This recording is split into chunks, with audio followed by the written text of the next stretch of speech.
ਸ੍ਰੀ ਰਾਗ ਦੇ ਵਿੱਚ ਭਗਤ ਰਵਿਦਾਸ ਜੀ ਦਾ ਇੱਕ ਸ਼ਬਦ ਹੈ, ਇੱਕੋ ਇੱਕ ਸ਼ਬਦ ਸ੍ਰੀ ਰਾਗ ਦੇ ਵਿੱਚ ਹੈ। ਬਾਅਦ ਵਿੱਚ ਫਿਰ ਗੌੜੀ ਰਾਗ ਵਿੱਚ ਸ਼ਬਦ ਆਉਂਦਾ ਹੈ। ਸ੍ਰੀ ਰਾਗ ਵਾਲੇ ਰਾਗ ਵਿੱਚ ਜਿਹੜਾ ਸ਼ਬਦ ਹੈ ਉਹਦੇ ਵਿੱਚ ਭਗਤ ਰਵਿਦਾਸ ਜੀ ਆਪਣੀ ਯਾਦ ਨੂੰ, ਆਪਣੀ ਕੁਲ ਨੂੰ ਦੇਖਦਿਆਂ ਹੋਇਆਂ, ਆਪਣੇ ਕਰਮ ਨੂੰ ਦੇਖਦਿਆਂ ਹੋਇਆਂ, ਆਪਣੇ ਜੀਵਨ ਨੂੰ ਦੇਖਦਿਆਂ ਹੋਇਆਂ ਉਸ ਪਰਮਾਤਮਾ ਦੇ ਅੱਗੇ ਇਹ ਬੇਨਤੀ ਕਰਦੇ ਹਨ ਕਿ ਪਰਮਾਤਮਾ, ਤੇਰਾ ਨਾਮ ਜਪ ਕੇ, ਤੇਰਾ ਸਿਮਰਨ ਕਰਕੇ, ਤੇਰੀ ਭਗਤੀ ਕਰਕੇ ਜਿਹੜੀ ਮੈਨੂੰ ਚੀਜ਼ ਮਿਲੀ ਹੈ ਉਹਦੇ ਨਾਲ ਮੈਂ ਆਪਣੇ ਆਪ ਨੂੰ ਬੜਾ ਫਖਰ ਮਹਿਸੂਸ ਕਰਦਾ ਹਾਂ। ਉਹਦੇ ਨਾਲ ਮੈਂ ਆਪਣੇ ਆਪ ਨੂੰ ਬਹੁਤ ਵਡਭਾਗਾ ਸਮਝਦਾ ਹਾਂ। ਜਿਸ ਨਾਮ ਨੇ ਮੈਨੂੰ ਨਾ ਚੀਜ਼ ਤੋਂ ਐਸੀ ਚੀਜ਼ ਬਣਾ ਦਿੱਤਾ ਕਿ ਹੁਣ ਮੈਂ ਤੇਰਾ ਹੀ ਰੂਪ ਹੋ ਗਿਆ। ਹੁਣ ਤਾਂ ਇੰਜ ਹੈ, ਤੋਹੀ ਮੋਹੀ ਮੋਹੀ ਤੋਹੀ ਅੰਤਰ ਕੈਸਾ। ਦੇਖ, ਤੇਰੇ ਵਿੱਚ ਤੇ ਮੇਰੇ ਵਿੱਚ ਕੀ ਫਰਕ ਹੈ। ਹਾਲਾਂਕਿ ਤੇਰੇ ਕੋਲ ਮੇਰੇ ਵਰਗਾ ਤਨ ਨਹੀਂ ਤੇ ਮੇਰੇ ਕੋਲ ਤੇਰੇ ਵਰਗੀ ਮਤ ਨਹੀਂ ਹੈ। ਇਹ ਫਰਕ ਹੈ ਨਾ। ਤੇਰੇ ਕੋਲ ਤਨ ਨਹੀਂ ਹੈ, ਸਾਡੇ ਕੋਲ ਤਨ ਹੈ। ਸਾਡੇ ਕੋਲ ਮਤ ਨਹੀਂ, ਤੇਰੇ ਕੋਲ ਬਹੁਤ ਵੱਡੀ ਮਤ ਹੈ, ਬਹੁਤ ਵੱਡਾ ਗਿਆਨ ਹੈ। ਤੂੰ ਗਿਆਨ ਦਾ ਸਮੁੰਦਰ ਹੈ, ਗਿਆਨ ਦਾ ਸਾਗਰ ਹੈ। ਤੋਹੀ ਮੋਹੀ ਮੋਹੀ ਤੋਹੀ ਅੰਤਰ ਕੈਸਾ। ਪਰ ਭਗਤੀ ਕਰਕੇ ਅਸੀਂ ਤੇਰੇ ਹੀ ਰੂਪ ਹੋ ਗਏ ਹਾਂ। ਸਾਡੀ ਜਿਹੜੀ ਆਤਮਾ ਹੈ ਤੇਰੀ ਅੰਸ਼ ਹੈ, ਤੇਰੇ ਤੋਂ ਪੈਦਾ ਹੋਏ ਆ। ਸਾਡੇ ਵਿੱਚ ਕੋਈ ਫਰਕ ਨਹੀਂ ਹੈ। ਫਰਕ ਉਦੋਂ ਹੁੰਦਾ ਹੈ ਜਦੋਂ ਇਹ ਜੀਵ ਮਾਇਆ ਵਿੱਚ ਫਸ ਕਰਕੇ, ਇਸ ਸੰਸਾਰ ਵਿੱਚ ਭੁੱਲ ਭਟਕ ਕੇ ਤੇਰੇ ਤੋਂ ਅਲੱਗ ਹੋ ਜਾਂਦਾ ਹੈ, ਤੇਰੇ ਤੋਂ ਵੱਖਰਾ ਹੋ ਜਾਂਦਾ ਹੈ, ਉਹ ਅੰਤਰ ਪੈ ਜਾਂਦਾ ਹੈ। ਪਰ ਵਾਹਿਗੁਰੂ, ਹੇ ਪ੍ਰਮਾਤਮਾ, ਹੁਣ ਦੇਖ, ਮੈਂ ਤੇਰੀ ਭਗਤੀ ਕਰਕੇ, ਤੇਰਾ ਨਾਮ ਜਪ ਜਪ ਕੇ ਤੇਰਾ ਹੀ ਰੂਪ ਹੋ ਗਿਆ। ਅੰਤਰ ਕੈਸਾ। ਹੁਣ ਕਿਹੋ ਜਿਹਾ ਫਰਕ ਰਹਿ ਜਾ। ਹੁਣ ਮੈਨੂੰ ਭਾਵੇਂ ਕੋਈ ਚਮਾਰ ਕਵੇ, ਭਾਵੇਂ ਕੋਈ ਨੀਚ ਕਵੇ, ਭਾਵੇਂ ਕੋਈ ਮੈਨੂੰ ਸ਼ੂਦਰ ਕਵੇ, ਛੂਤ ਕਵੇ, ਤੇ ਪਰ ਮੈਂ ਆਪਣੇ ਆਪ ਨੂੰ ਤੇਰਾ ਹੀ ਰੂਪ ਸਮਝਦਾ। ਹੁਣ ਤੇਰੇ ਵਿੱਚ ਤੇ ਮੇਰੇ ਵਿੱਚ ਕੋਈ ਫਰਕ ਨਹੀਂ। ਜਿਵੇਂ ਬਾਬਾ ਕਬੀਰ ਜੀ ਕਹਿੰਦੇ ਹਨ, ਅਬ ਤੋਂ ਜਾਏ ਚੜੇ ਸਿੰਘਾਸਨ, ਮਿਲੇ ਹੈ ਸਾਰੰਗ ਪਾਣੀ, ਰਾਮ ਕਬੀਰਾ ਏਕ ਭਏ ਹੈ, ਕੋਈ ਨਾ ਸਕੈ ਪਛਾਨੀ। ਸ੍ਰੀ ਰਾਗ ਦੇ ਵਿੱਚ ਇੱਕ ਸ਼ਬਦ ਇਹ ਮਹਾਰਾਜ ਦਾ ਹੈ, ਭਗਤ ਰਵਿਦਾਸ ਜੀ 93 ਅੰਗ ਤੇ ਸ਼ਬਦ ਸੁਭਾਇਮਾਨ ਹੈ। ਕਹਿੰਦੇ, ਤੋਹੀ ਮੋਹੀ ਮੋਹੀ ਤੋਹੀ ਅੰਤਰ ਕੈਸਾ। ਤੇਰੇ ਵਿੱਚ, ਮੇਰੇ ਵਿੱਚ ਤੇ ਮੇਰੇ ਵਿੱਚ ਤੇਰੇ ਵਿੱਚ ਕੋਈ ਅੰਤਰ ਨਹੀਂ ਰਹਿ ਗਿਆ, ਕੋਈ ਫਰਕ ਨਹੀਂ ਰਹਿ ਗਿਆ। ਇੰਜ ਹੈ, ਕਨਕ ਕਟਕ ਜਲ ਤਰੰਗ ਜੈਸਾ। ਕਨਕ ਕਿਹਾ ਜਾਂਦਾ ਸੋਨੇ ਨੂੰ। ਇੱਕ ਪਾਸੇ ਸੋਨਾ ਪਿਆ ਹੋਵੇ ਤੇ ਦੂਜੇ ਪਾਸੇ ਸੋਨੇ ਦੇ ਗਹਿਣੇ ਪਏ ਹੋਣ, ਸੋਨੇ ਦਾ ਕੜਾ ਪਿਆ ਹੋਵੇ, ਕੰਗਣ ਪਿਆ ਹੋਵੇ। ਕਟਕ ਕਿਹਾ ਜਾਂਦਾ ਹੈ ਕੰਗਣ। ਸੋਨੇ ਦਾ ਕੰਗਣ ਪਿਆ ਹੋਵੇ ਤੇ ਦੂਜੇ ਪਾਸੇ ਸੋਨੇ ਦੀ ਡਲੀ ਪਈ ਹੋਵੇ, ਤੇ ਉਹਦੇ ਵਿੱਚ ਕੀ ਫਰਕ ਹੈ। ਕਹਿੰਦੇ ਉਹ ਡਲੀ ਪਈ ਹੈ, ਉਹ ਕੰਗਣ ਪਿਆ। ਪਰ ਕਾਹਦੇ ਹਨ ਉਹ ਦੋਨੇ ਸੋਨੇ ਦੇ ਬਣੇ ਹਨ, ਫਰਕ ਕੋਈ ਨਹੀਂ ਹੈ। ਉਹਨਾਂ ਨੂੰ ਤੋੜਾਂਗੇ, ਭੰਨਾਂਗੇ, ਪਿਘਲਾਵਾਂਗੇ, ਉਹਦੇ ਵਿੱਚ ਸੋਨਾ ਹੀ ਨਿਕਲਣਾ ਦੋਨਾਂ ਦੇ ਵਿੱਚੋਂ। ਕਨਕ ਕਟਕ ਜਲ ਤਰੰਗ ਜੈਸਾ। ਜਿਵੇਂ ਸਮੁੰਦਰ ਵਿੱਚ ਪਾਣੀ ਹੈ ਤੇ ਪਾਣੀ ਵਿੱਚੋਂ ਪੈਦਾ ਹੋਈ ਲਹਿਰ ਜਿਹੜੀ ਹੈ, ਤਰੰਗ ਹੈ, ਉਹ ਲਹਿਰ ਕਾਹਦੀ ਹੈ? ਉਹ ਵੀ ਪਾਣੀ ਦੀ, ਹਵਾ ਦੀ ਥੋੜੀ ਹੈ, ਅੱਗ ਦੀ ਥੋੜੀ ਹੈ, ਉਹ ਵੀ ਪਾਣੀ ਦੀ ਹੈ। ਪਾਣੀ ਕਿੱਥੋਂ ਆਇਆ? ਸਮੁੰਦਰ ਦਾ। ਜਿਵੇਂ ਸਮੁੰਦਰ ਦਾ ਪਾਣੀ ਤੇ ਸਮੁੰਦਰ ਦੀਆਂ ਲਹਿਰਾਂ ਵਿੱਚ ਕੋਈ ਫਰਕ ਨਹੀਂ ਹੈ, ਇਸੇ ਤਰ੍ਹਾਂ ਤੇਰੇ ਵਿੱਚ ਤੇ ਮੇਰੇ ਵਿੱਚ ਕੋਈ ਫਰਕ ਨਹੀਂ ਹੈ। ਕਨਕ ਕਟਕ ਜਲ ਤਰੰਗ ਜੈਸਾ। ਜਾਓ ਪੈ ਹਮ ਨਾ ਪਾਪ ਕਰੰਤਾ, ਆਹੇ ਅਨੰਤਾ। ਆਹੇ ਦਾ ਅਰਥ ਹੁੰਦਾ ਹੇ ਅਨੰਤ ਪਰਮਾਤਮਾ, ਹੇ ਬੇਅੰਤ ਪਰਮੇਸ਼ਰ, ਜਿਹਦਾ ਕੋਈ ਅੰਤ ਪਾਰਾਵਾਰ ਨਹੀਂ। ਜੇ ਅਸੀਂ ਜੀਵ, ਕਲਯੁਗੀ ਜੀਵ, ਗਲਤੀਆਂ ਨਾ ਕਰੀਏ, ਪਾਪ ਨਾ ਕਰੀਏ। ਜਿਵੇਂ ਕੋਈ ਬੰਦਾ, ਕੋਈ ਬੱਚਾ ਕਿਸੇ ਚੀਜ਼ ਨੂੰ ਖਰਾਬ ਕਰ ਦਿੰਦਾ ਤੇ ਉਸ ਨੂੰ ਸਵਾਰਨ ਵਾਲਾ ਕੋਈ ਮਿਸਤਰੀ ਤਾਂ ਹੁੰਦਾ ਹੀ ਨਾ। ਜੇ ਕੋਈ ਚੀਜ਼ ਖਰਾਬ ਹੀ ਨਹੀਂ ਹੋਵੇਗੀ ਤੇ ਮਿਸਤਰੀ ਕੀ ਕੰਮ ਕਰੇਗਾ? ਮਿਸਤਰੀ ਤਾਂ ਵਿਹਲਾ ਬੈਠ ਜਾਵੇਗਾ ਨਾ। ਇਸੇ ਤਰ੍ਹਾਂ ਜੇ ਅਸੀਂ ਪਾਪ ਹੀ ਨਹੀਂ ਕਰਦੇ, ਫਿਰ ਤੈਨੂੰ ਪਤਿਤ ਪਾਵਨ ਕੌਣ ਕਹੇਗਾ? ਤੇ ਤੈਨੂੰ ਪਾਪੀਆਂ ਨੂੰ ਪਵਿੱਤਰ ਕਰਨ ਵਾਲਾ ਕੌਣ ਕਹੇਗਾ? ਪਾਪੀਆਂ ਨੂੰ ਬਖਸ਼ਣਹਾਰ ਕੌਣ ਕਹੇਗਾ? ਅਸੀਂ ਪਾਪ ਕਰਦੇ ਹਾਂ ਤੇ ਫਿਰ ਤੈਨੂੰ ਸਾਰੇ ਲੋਕ ਬਖਸ਼ਣਹਾਰਾ ਕਹਿੰਦੇ ਹਨ। ਜਾਓ ਪੈ ਹਮ ਨਾ ਪਾਪ ਕਰੰਤਾ, ਆਹੇ ਅਨੰਤਾ।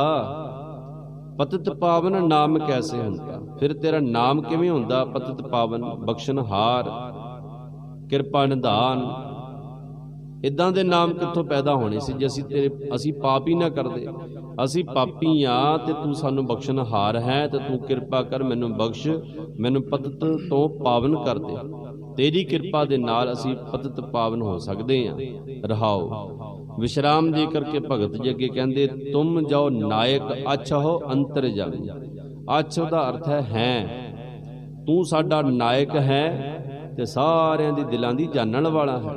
ਅੰਤਰਜਾਮੀ ਹੈ, ਘਟ ਘਟ ਕੇ ਅੰਤਰ ਕੀ ਜਾਣ, ਸਾਡੇ ਦਿਨਾਂ ਦੀਆਂ ਜਾਣਨ ਵਾਲਾ, ਅੰਦਰ ਦੀਆਂ ਸਮਝਣ ਵਾਲਾ।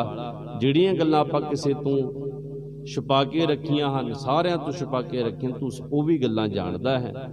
ਪ੍ਰਭ ਤੇ ਜਨ ਜਾਣੀਜੈ, ਜਨ ਤੇ ਸੁਆਮੀ। ਮਾਲਕ ਨੂੰ ਵੇਖ ਕੇ ਪਛਾਣ ਲਈਦਾ ਹੈ ਕਿ ਇਸ ਦਾ ਸੇਵਕ ਕਿਹੋ ਜਿਹਾ ਹੈ, ਤੇ ਸੇਵਕ ਤੋਂ ਮਾਲਕ ਦੀ ਪਰਖ ਹੋ ਜਾਂਦੀ ਹੈ। ਜਿੱਦਾਂ ਦਾ ਮਾਲਕ ਹੋਵੇ ਨਾ, ਚੰਗੇ ਸੁਭਾਅ ਵਾਲਾ, ਜਿੱਦਾਂ ਦਾ ਟੀਚਰ ਹੋਵੇ, ਅਧਿਆਪਕ ਹੋਵੇ, ਪਤਾ ਲੱਗ ਜਾਂਦਾ ਇਹਦੇ ਪੜ੍ਹਾਏ ਹੋਏ ਬੱਚੇ, ਇਹਦੇ ਚੰਡੇ ਹੋਏ ਬੱਚੇ, ਪੜ੍ਹਾਏ ਹੋਏ ਬੱਚੇ ਬਹੁਤ ਲਾਇਕ ਹੋਣਗੇ। ਤੇ ਜੇ ਬੱਚਾ ਪੜ੍ਹਿਆ ਲਿਖਿਆ ਹੋਵੇ, ਕੋਈ ਵਿਦਿਆਰਥੀ ਚੰਗਾ ਸਿੱਖਿਆ ਹੋਵੇ ਢੰਗ ਦੇ ਨਾਲ, ਪਤਾ ਲੱਗ ਜਾਂਦਾ ਇਹਦਾ ਗੁਰੂ, ਇਹਦਾ ਉਸਤਾਦ ਬੜਾ ਚੰਡਿਆ ਹੋਣਾ, ਇਹਦਾ ਉਸਤਾਦ ਬੜਾ ਪੂਰਾ ਗੁਣੀ ਹੋਣਾ, ਜਿਹਨੇ ਇਸ ਨੂੰ ਸਿੱਧੇ ਰਾਸਤੇ ਪਾਇਆ। ਪ੍ਰਭ ਤੇ ਜਨ ਜਾਣੀਜੈ, ਜਨ ਤੇ ਸੁਆਮੀ। ਅਖੀਰ ਤੇ ਬਾਬਾ ਰਵਿਦਾਸ ਜੀ ਕਹਿੰਦੇ ਹਨ, ਸਰੀਰ ਅਰਾਧੈ ਮੋਕੋ ਵਿਚਾਰ ਦੇਹੂ। ਸਰੀਰ ਅਰਾਧੈ, ਮੈਨੂੰ ਇਹ ਸੂਝ ਬੂਝ, ਇਹ ਸੁਮਤ ਬਖਸ਼ਿਸ਼ ਕਰ ਹੈ ਪ੍ਰਮਾਤਮਾ, ਜਦ ਤਾਈਂ ਮੇਰਾ ਇਹ ਸਰੀਰ ਸਾਬਤ ਹੈ ਨਾ, ਮੋਕੋ ਵਿਚਾਰ ਦੇਹੂ। ਮੈਂ ਤੇਰਾ ਸਿਮਰਨ ਕਰਦਾ ਰਵਾਂ ਜਿਉਂਦਿਆਂ ਜੀ, ਜਦੋਂ ਤੱਕ ਮੇਰੇ ਸਵਾਸ ਚੱਲਦੇ ਨੇ, ਇਹ ਸਰੀਰ ਖੜਾ ਹੈ। ਸਿਰਫ ਤੇ ਸਿਰਫ ਮੈਨੂੰ ਇਹ ਮੱਤ ਦੇ, ਸਾਹ ਬੁੱਧ ਦੀਜੈ ਜਿਤ ਵਿਸਰੈ ਨਾਹੀ, ਸਾਹ ਮਤ ਦੀਜੈ ਜਿਤ ਤੁਧ ਧਿਆਈ, ਸਾਸ ਸਾਸ ਤੇਰੇ ਗੁਣ ਗਾਵਾਂ, ਓਟ ਨਾਨਕ ਗੁਰ ਚਰਨਾ ਜੀ।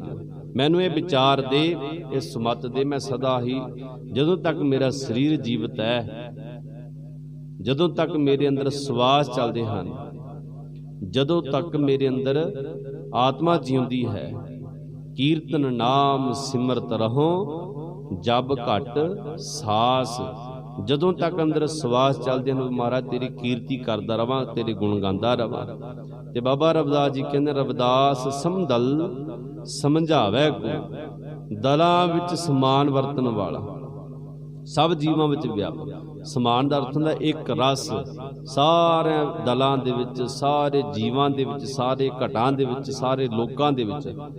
ਦਲ ਹੁੰਦਾ ਹੈ ਸਾਰੇ ਲੋਕ, ਸਾਰੇ ਲੋਕਾਂ ਵਿੱਚ ਇੱਕ ਰਸ ਰਹਿਣ ਵਾਲਾ। ਇਹ ਨਹੀਂ ਕਿਸੇ ਲੋਕ ਵਿੱਚ ਰਹਿੰਦਾ, ਕਿਸੇ ਲੋਕ ਵਿੱਚ ਨਹੀਂ, ਮਾਤ ਲੋਕ ਵਿੱਚ ਰਹਿੰਦਾ ਜਾਂ ਦੇਵ ਲੋਕ ਵਿੱਚ ਰਹਿੰਦਾ ਜਾਂ ਪਤਾਲ ਲੋਕ ਵਿੱਚ ਨਹੀਂ ਰਹਿੰਦਾ, ਉਹ ਸਾਰੇ ਲੋਕਾਂ ਵਿੱਚ ਰਹਿੰਦਾ ਹੈ। ਸਾਰੇ ਦਲਾਂ ਵਿੱਚ ਰਹਿਣ ਵਾਲਾ ਪਰਮਾਤਮਾ ਸਰਵ ਵਿਆਪਕ ਹੈ। ਤੇ ਸਤਿਗੁਰੂ ਮਹਾਰਾਜ ਸੱਚੇ ਪਾਤਸ਼ਾਹ ਜੀ ਕਹਿੰਦੇ ਹਨ, ਕੋਈ ਐਸਾ ਸੰਤ, ਕੋਈ ਐਸਾ ਗੁਰਮੁਖ ਪਿਆਰਾ ਮੈਨੂੰ ਆ ਕੇ ਉਸ ਪਰਮਾਤਮਾ, ਸਰਵ ਵਿਆਪਕ ਪਰਮਾਤਮਾ ਦੀ ਸਮਝ ਆਵੇ, ਸਮਝਾਵੇ ਕੋ।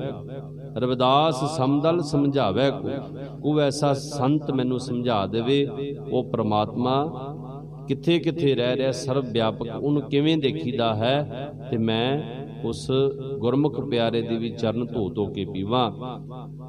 ਜਨ ਕੇ ਚਰਨ ਵਸੈ ਮੇਰਾ ਹੀਰੈ, ਸੰਗ ਪੁਨੀਤਾ ਦੇਹੀ, ਜਨ ਕੀ ਧੂਰ ਦੇਹੋ ਕਿਰਪਾ ਨਿਤ, ਨਾਨਕ ਕੈ ਸੁਖ ਹੀ ਇਹੀ।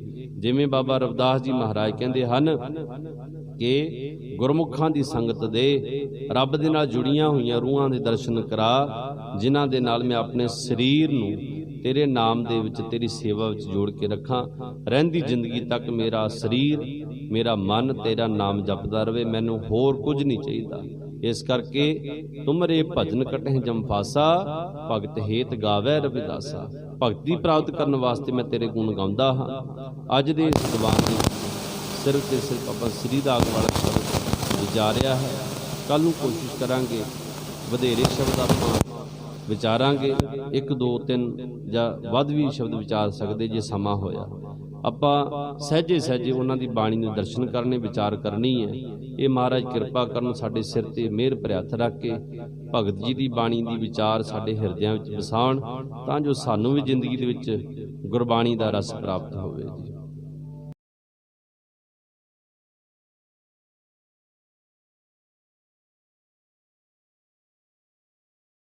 ਇਸੇ ਤਰ੍ਹਾਂ ਸਤਿਗੁਰੂ ਜੀ ਨੇ ਇਹ ਬਾਣੀ ਨੂੰ ਸ਼ਿੰਗਾਰ ਕੇ ਗੌੜੀ ਗਵਾਰੇਰੀ ਵਿੱਚ ਭਗਤ ਰਵਿਦਾਸ ਜੀ ਦਾ ਸ਼ਬਦ ਮਹਾਰਾਜ ਜੀ ਨੇ ਅੰਕਿਤ ਕੀਤਾ। ਇੱਕ ਓੰਕਾਰ ਸਤਿਨਾਮ ਕਰਤਾ ਪੁਰਖ ਗੁਰ ਪ੍ਰਸਾਦ।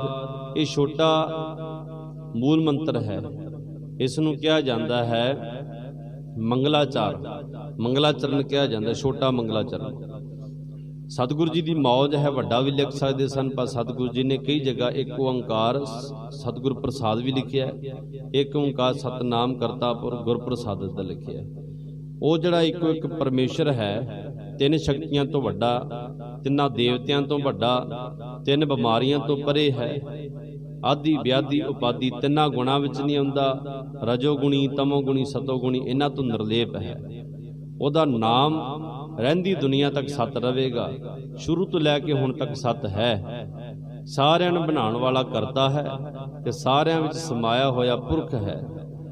ਗੁਰੂ ਦੀ ਕਿਰਪਾ ਦੇ ਨਾਲ ਉਹਦੀ ਪ੍ਰਾਪਤੀ ਹੁੰਦੀ ਹੈ, ਗੁਰ ਪ੍ਰਸਾਦ। ਅੱਗੇ ਬਾਬਾ ਰਵਿਦਾਸ ਮਹਾਰਾਜ ਜੀ ਕਹਿੰਦੇ ਹਨ, ਮੇਰੀ ਸੰਗਤ ਪੋਚ ਸੋਚ ਦਿਨ ਰਾਤੀ, ਮੇਰਾ ਕਰਮ ਕੁਟਿਲਤਾ ਜਨਮ ਕੋ ਭਾਂਤੀ। ਬਿੰਦੀ ਲਾ ਕੇ ਕੋ ਭਾਂਤੀ ਲਿਖਿਆ ਹੈ। ਮੇਰੀ ਸੰਗਤ, ਹੇ ਵਾਹਿਗੁਰੂ, ਹੇ ਪ੍ਰਮਾਤਮਾ, ਸਾਡੀ ਜਿਹੜੀ ਸੰਗਤ ਹੈ ਨਾ ਬੜੀ ਮਾੜੀ ਹੈ। ਚੰਗੇ ਲੋਕਾਂ ਦੇ ਨਾਲ ਨਹੀਂ, ਗੁਰਮੁਖਾਂ ਦੇ ਨਾਲ ਨਹੀਂ, ਮਨਮੁਖਾਂ ਦੇ ਨਾਲ ਹੈ, ਚੋਰਾਂ ਦੇ ਨਾਲ ਹੈ, ਨਿੰਦਕਾਂ ਦੇ ਨਾਲ ਹੈ, ਵਿਕਾਰੀਆਂ ਦੇ ਨਾਲ ਹੈ, ਗਲਤ ਕਰਮ ਕਰਨ ਵਾਲਿਆਂ ਦੇ ਨਾਲ ਹੈ। ਸੋਚ ਦਿਨ ਰਾਤੀ, ਤੇ ਇਸ ਗੱਲ ਨੂੰ ਸੋਚ ਸੋਚ ਕੇ ਮੈਂ ਦਿਨ ਰਾਤ ਕੱਟਦਾ ਤੇ ਮੇਰਾ ਭਲਾ ਕਿਵੇਂ ਹੋਵੇਗਾ, ਸਾਡਾ ਜੀਵਨ ਦਾ ਭਲਾ ਕਿਵੇਂ ਹੋਵੇਗਾ। ਪ੍ਰਮਾਤਮਾ, ਸਾਡੀ ਸੰਗਤ ਹੀ ਬੜੀ ਮਾੜੀ ਹੈ, ਮੇਰੀ ਜਾਤ ਬੜੀ ਨੀਵੀਂ ਹੈ। ਜਾਤ ਕਿਹੜੀ? ਨਿੰਦਕਾਂ ਦੀ, ਈਰਖਾਲੂਆਂ ਦੀ, ਤ੍ਰਿਸ਼ਨਾ ਦੇ ਭਰਿਆਂ ਦੀ। ਤੇ ਸਾਡਾ ਭਲਾ ਕਿਵੇਂ ਹੋਵੇਗਾ? ਮੇਰਾ ਕਰਮ ਕੁਟਿਲਤਾ, ਕਰਮ ਸਾਡੇ ਵਿੰਗੀਆਂ ਚਾਲਾਂ ਚੱਲਣ ਵਾਲਾ ਹੈ। ਸਾਡਾ ਕਰਮ, ਜਦੋਂ ਵੀ ਕੋਈ ਕਰਮ ਕਰਦੇ ਵਿੰਗਾ ਹੀ ਕਰਦੇ ਆ, ਟੇਢਾ ਹੀ ਕਰਮ ਕਰਦੇ ਆ। ਮੇਰਾ ਕਰਮ ਕੁਟਿਲਤਾ, ਕੁਟਿਲਤਾ ਭਾਵ ਕੇ ਅੰਦਰ ਐਸੀ ਸੋਚ ਚੱਲਦੀ ਹੈ, ਕਿਸੇ ਦਾ ਭਲਾ ਨਹੀਂ ਸੋਚਣ ਵਾਲੇ ਅਸੀਂ। ਜਦੋਂ ਵੀ ਸੋਚਦੇ ਆ ਕਿਸੇ ਦਾ ਮਾੜਾ ਹੀ ਸੋਚਦੇ ਆ, ਚੰਗਾ ਨਹੀਂ ਸੋਚਦੇ। ਕੁਟਿਲਤਾ ਹੁੰਦੀ ਹੈ, ਅੰਦਰ ਕੁਟਲ ਨੀਤੀ ਚੱਲਦੀ ਹੈ, ਮਾੜੀ ਨੀਤੀ ਵਾਲੇ ਅਸੀਂ ਆ। ਜਨਮ ਕੁਭਾਂਤੀ, ਕੁਭਾਂਤੀ ਦਾ ਅਰਥ ਹੁੰਦਾ ਹੈ ਸਾਡਾ ਜਨਮ, ਸਾਡੀ ਪੈਦਾਇਸ਼ ਇਹਨਾਂ ਨੀਚ ਕਰਮਾਂ ਦੇ ਕਰਕੇ ਸਾਡੀ ਮੱਤ ਵੀ ਨੀਵੀਂ ਹੋ ਗਈ ਹੈ। ਆਪਣੀ ਦੁਨਿਆਵੀ ਜਾਤ ਦੀ ਗੱਲ ਨਹੀਂ ਕਰਦੇ, ਉਹ ਅੰਦਰ ਦੀ ਆਤਮਾ ਦੀ ਗੱਲ ਕਰਦੇ ਪਏ ਹਨ। ਫਿਰ ਕਹਿੰਦੇ ਰਾਮ ਗੁਸਈਆ ਜੀ ਕੇ ਜੀਵਨਾ, ਹੇ ਮੇਰੇ ਰਾਮ, ਰਮੇ ਹੋਏ ਰਾਮ। ਗੁਸਈਆਂ ਦਾ ਅਰਥ ਹੁੰਦਾ ਗੋਸਾਈ, ਸਾਰੀ ਧਰਤੀ ਦਾ ਸਾਈ, ਮਾਲਕ, ਸਾਰੇ ਜੀਆਂ ਨੂੰ ਜੀਵਨ ਦਾਨ ਦੇਣ ਵਾਲਾ। ਸਾਰੇ ਅੰਦਰ ਦਾ ਕੀ ਚੱਲਦਾ ਹੈ? ਪ੍ਰਾਣ ਚੱਲਦੇ ਹਨ, ਸਾਹ ਚੱਲਦੇ ਹਨ, ਤੇ ਉਹ ਸਾਹ ਹੀ ਸਾਰਿਆਂ ਨੂੰ ਜੀਵਨ ਦਾਨ ਦਿੰਦਾ ਹੈ। ਉਹ ਸਾਹਾਂ ਦੇ ਵਿੱਚ, ਕੱਲੇ ਕੱਲੇ ਸਾਹ ਦੇ ਵਿੱਚ ਪਰਮੇਸ਼ਰ ਵਸਿਆ ਹੋਇਆ, ਇਸ ਕਰਕੇ ਉਸ ਨੂੰ ਜੀ ਕੇ ਜੀਵਨਾ ਕਿਹਾ ਹੈ, ਜੀਵਨ ਦਾਨ ਦੇਣ ਵਾਲਾ।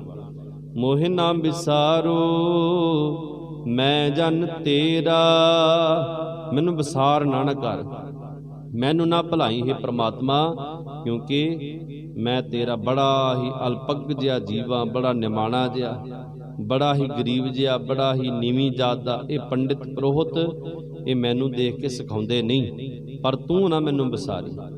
ਮੋਹਿ ਨਾ ਵਿਸਾਰੂ ਮੈਂ ਜਨ ਤੇਰਾ, ਮੈਂ ਤੇਰਾ ਐਸਾ ਜਨ ਬਣ ਗਿਆ, ਐਸਾ ਭਗਤ ਬਣ ਗਿਆ, ਤੇ ਤੂੰ ਨਾ ਮੈਨੂੰ ਵਿਸਾਰੀ, ਨਹੀਂ ਤਾਂ ਸਾਰੀ ਦੁਨੀਆ ਮੈਨੂੰ ਆਪਣੇ ਕੋਲ ਨਹੀਂ ਬੈਠਣ ਦਿੰਦੀ। ਮੇਰੀ ਹਰ ਹੋ ਬਿਪਤ ਜਨ ਕਰਹੋ ਸੁਭਾਈ, ਚਰਨ ਨਾ ਛਾਡੋ ਸਰੀਰ ਕਲ ਜਾਈ। ਰਹਾਉ ਦੀ ਪੰਕਤੀ ਤੋਂ ਬਾਅਦ ਮਹਾਰਾਜ ਜੀ ਕਹਿੰਦੇ ਹਨ, ਮੇਰੀ ਹਰੋ ਬਿਪਤ, ਬਿਪਤ ਹੁੰਦਾ ਹੈ ਮੁਸੀਬਤ, ਜਨਮ ਮਰਨ ਦੀਆਂ ਮੁਸੀਬਤਾਂ। ਜਨਮ ਲੈ ਲਿਆ ਤੇ ਜਨਮ ਵਿੱਚ ਇੱਕ ਮੁਸੀਬਤ ਥੋੜ੍ਹੇ ਹੈ, ਬਹੁਤ ਮੁਸੀਬਤਾਂ ਦੇ ਨਾਲ ਹਰੇਕ ਦਾ ਜੀਵਨ ਭਰਿਆ ਪਿਆ। ਮਰਨ ਦਾ ਵੀ ਬਹੁਤ ਵੱਡੀ ਬਿਪਤਾ ਹੈ। ਮਰਨ ਤੋਂ ਬਾਅਦ ਲੇਖਾ ਦੇਣਾ ਪਰਮੇਸ਼ਰ ਨੂੰ। ਮਰਨ ਤੋਂ ਬਾਅਦ ਕਿੱਥੇ ਸਾਡੀ ਮੁਕਤੀ ਹੋਵੇਗੀ, ਕਿੱਥੇ ਸਾਡਾ ਨਿਪਟਾਰਾ ਹੋਵੇਗਾ, ਕਿਵੇਂ ਉਸ ਮਾਲਕ ਨੂੰ ਅਸੀਂ ਲੇਖਾ ਦੇਵਾਂਗੇ, ਇਹ ਵੀ ਇੱਕ ਬਿਪਤਾ ਹੈ। ਇਹ ਬਿਪਤਾਵਾਂ ਤੋਂ ਬਚਣ ਵਾਸਤੇ ਮੈਨੂੰ ਐਸੀ ਸੋਭਨੀਕ ਭਗਤੀ ਦਿਓ। ਸੁਭਾਈ ਦਾ ਅਰਥ ਹੁੰਦਾ ਹੈ ਮੈਨੂੰ ਸ਼ੋਭਾ ਦੇ ਨਾਲ ਭਰ ਦਿਓ ਆਪਣੀ ਭਗਤੀ ਦਾਨ ਦੇ ਕਰਕੇ। ਮੇਰੀ ਸ਼ੋਭਾ ਤਾਂ ਹੀ ਵੱਧ ਸਕਦੀ ਹੈ ਦੋਹਾਂ ਲੋਕਾਂ ਦੇ ਵਿੱਚ ਜੇ ਤੁਹਾਡੀ ਭਗਤੀ ਮੇਰੇ ਪੱਲੇ ਹੋਵੇਗੀ। ਇਸ ਕਰਕੇ ਮੇਰੀ ਝੋਲੀ ਵਿੱਚ ਆਪਣੀ ਭਗਤੀ ਦਾ ਦਾਨ ਪਾਣਾ ਕਰੋ। ਚਰਨ ਨਾ ਛਾਡੋ ਸਰੀਰ ਕਲ ਜਾਈ। ਮੇਰਾ ਸਰੀਰ ਭਾਵੇਂ ਹੁਣ ਚਲਾ ਜਾਵੇ, ਭਾਵੇਂ ਕੱਲ ਨੂੰ ਚਲਾ ਜਾਵੇ, ਪਰਸੋਂ ਦਾ ਕੀ, ਕੱਲੇ ਇਹ ਸਰੀਰ ਨਾਸ ਹੋ ਜਾਵੇ। ਹੁਣੇ ਸਰੀਰ ਨਾਸ ਹੋ ਜਾਵੇ, ਇਹਦਾ ਸਮਾਂ ਖਤਮ ਹੋ ਜਾਵੇ। ਕੱਲ ਦਾ ਅਰਥ ਹੁੰਦਾ ਸਮਾਂ। ਹੁਣੇ ਭਾਵੇਂ ਇਹਦਾ ਸਮਾਂ ਖਤਮ ਹੋ ਜਾਵੇ, ਪਰ ਮੈਂ ਰਹਿੰਦੀ ਜੀਵਨ ਦੇ ਸਵਾਸਾਂ ਤੱਕ, ਜਦੋਂ ਤੱਕ ਸਰੀਰ ਡਿੱਗਦਾ ਨਹੀਂ, ਖਤਮ ਨਹੀਂ ਹੁੰਦਾ, ਉਦੋਂ ਤੱਕ ਮੈਂ ਤੇਰੇ ਚਰਨ ਛੱਡਾਂਗਾ ਨਹੀਂ। ਤੇਰੇ ਚਰਨਾਂ ਨੂੰ ਪਕੜ ਕਰਕੇ ਰੱਖਾਂਗਾ, ਤੇਰੀ ਸ਼ਰਨ ਵਿੱਚ ਰਵਾਂਗਾ, ਕਿਸੇ ਹੋਰ ਦੇ ਪਾਸੇ ਜਾ ਕੇ ਨਹੀਂ ਰੋਵਾਂਗਾ। ਕਹੋ ਰਵਿਦਾਸ ਪਰੋਂ ਤੇਰੀ ਸਾਂਭਾ, ਬੇਗ ਮਿਲੋ ਜਨ ਕਰਨਾ ਬਿਲੰਬਾ।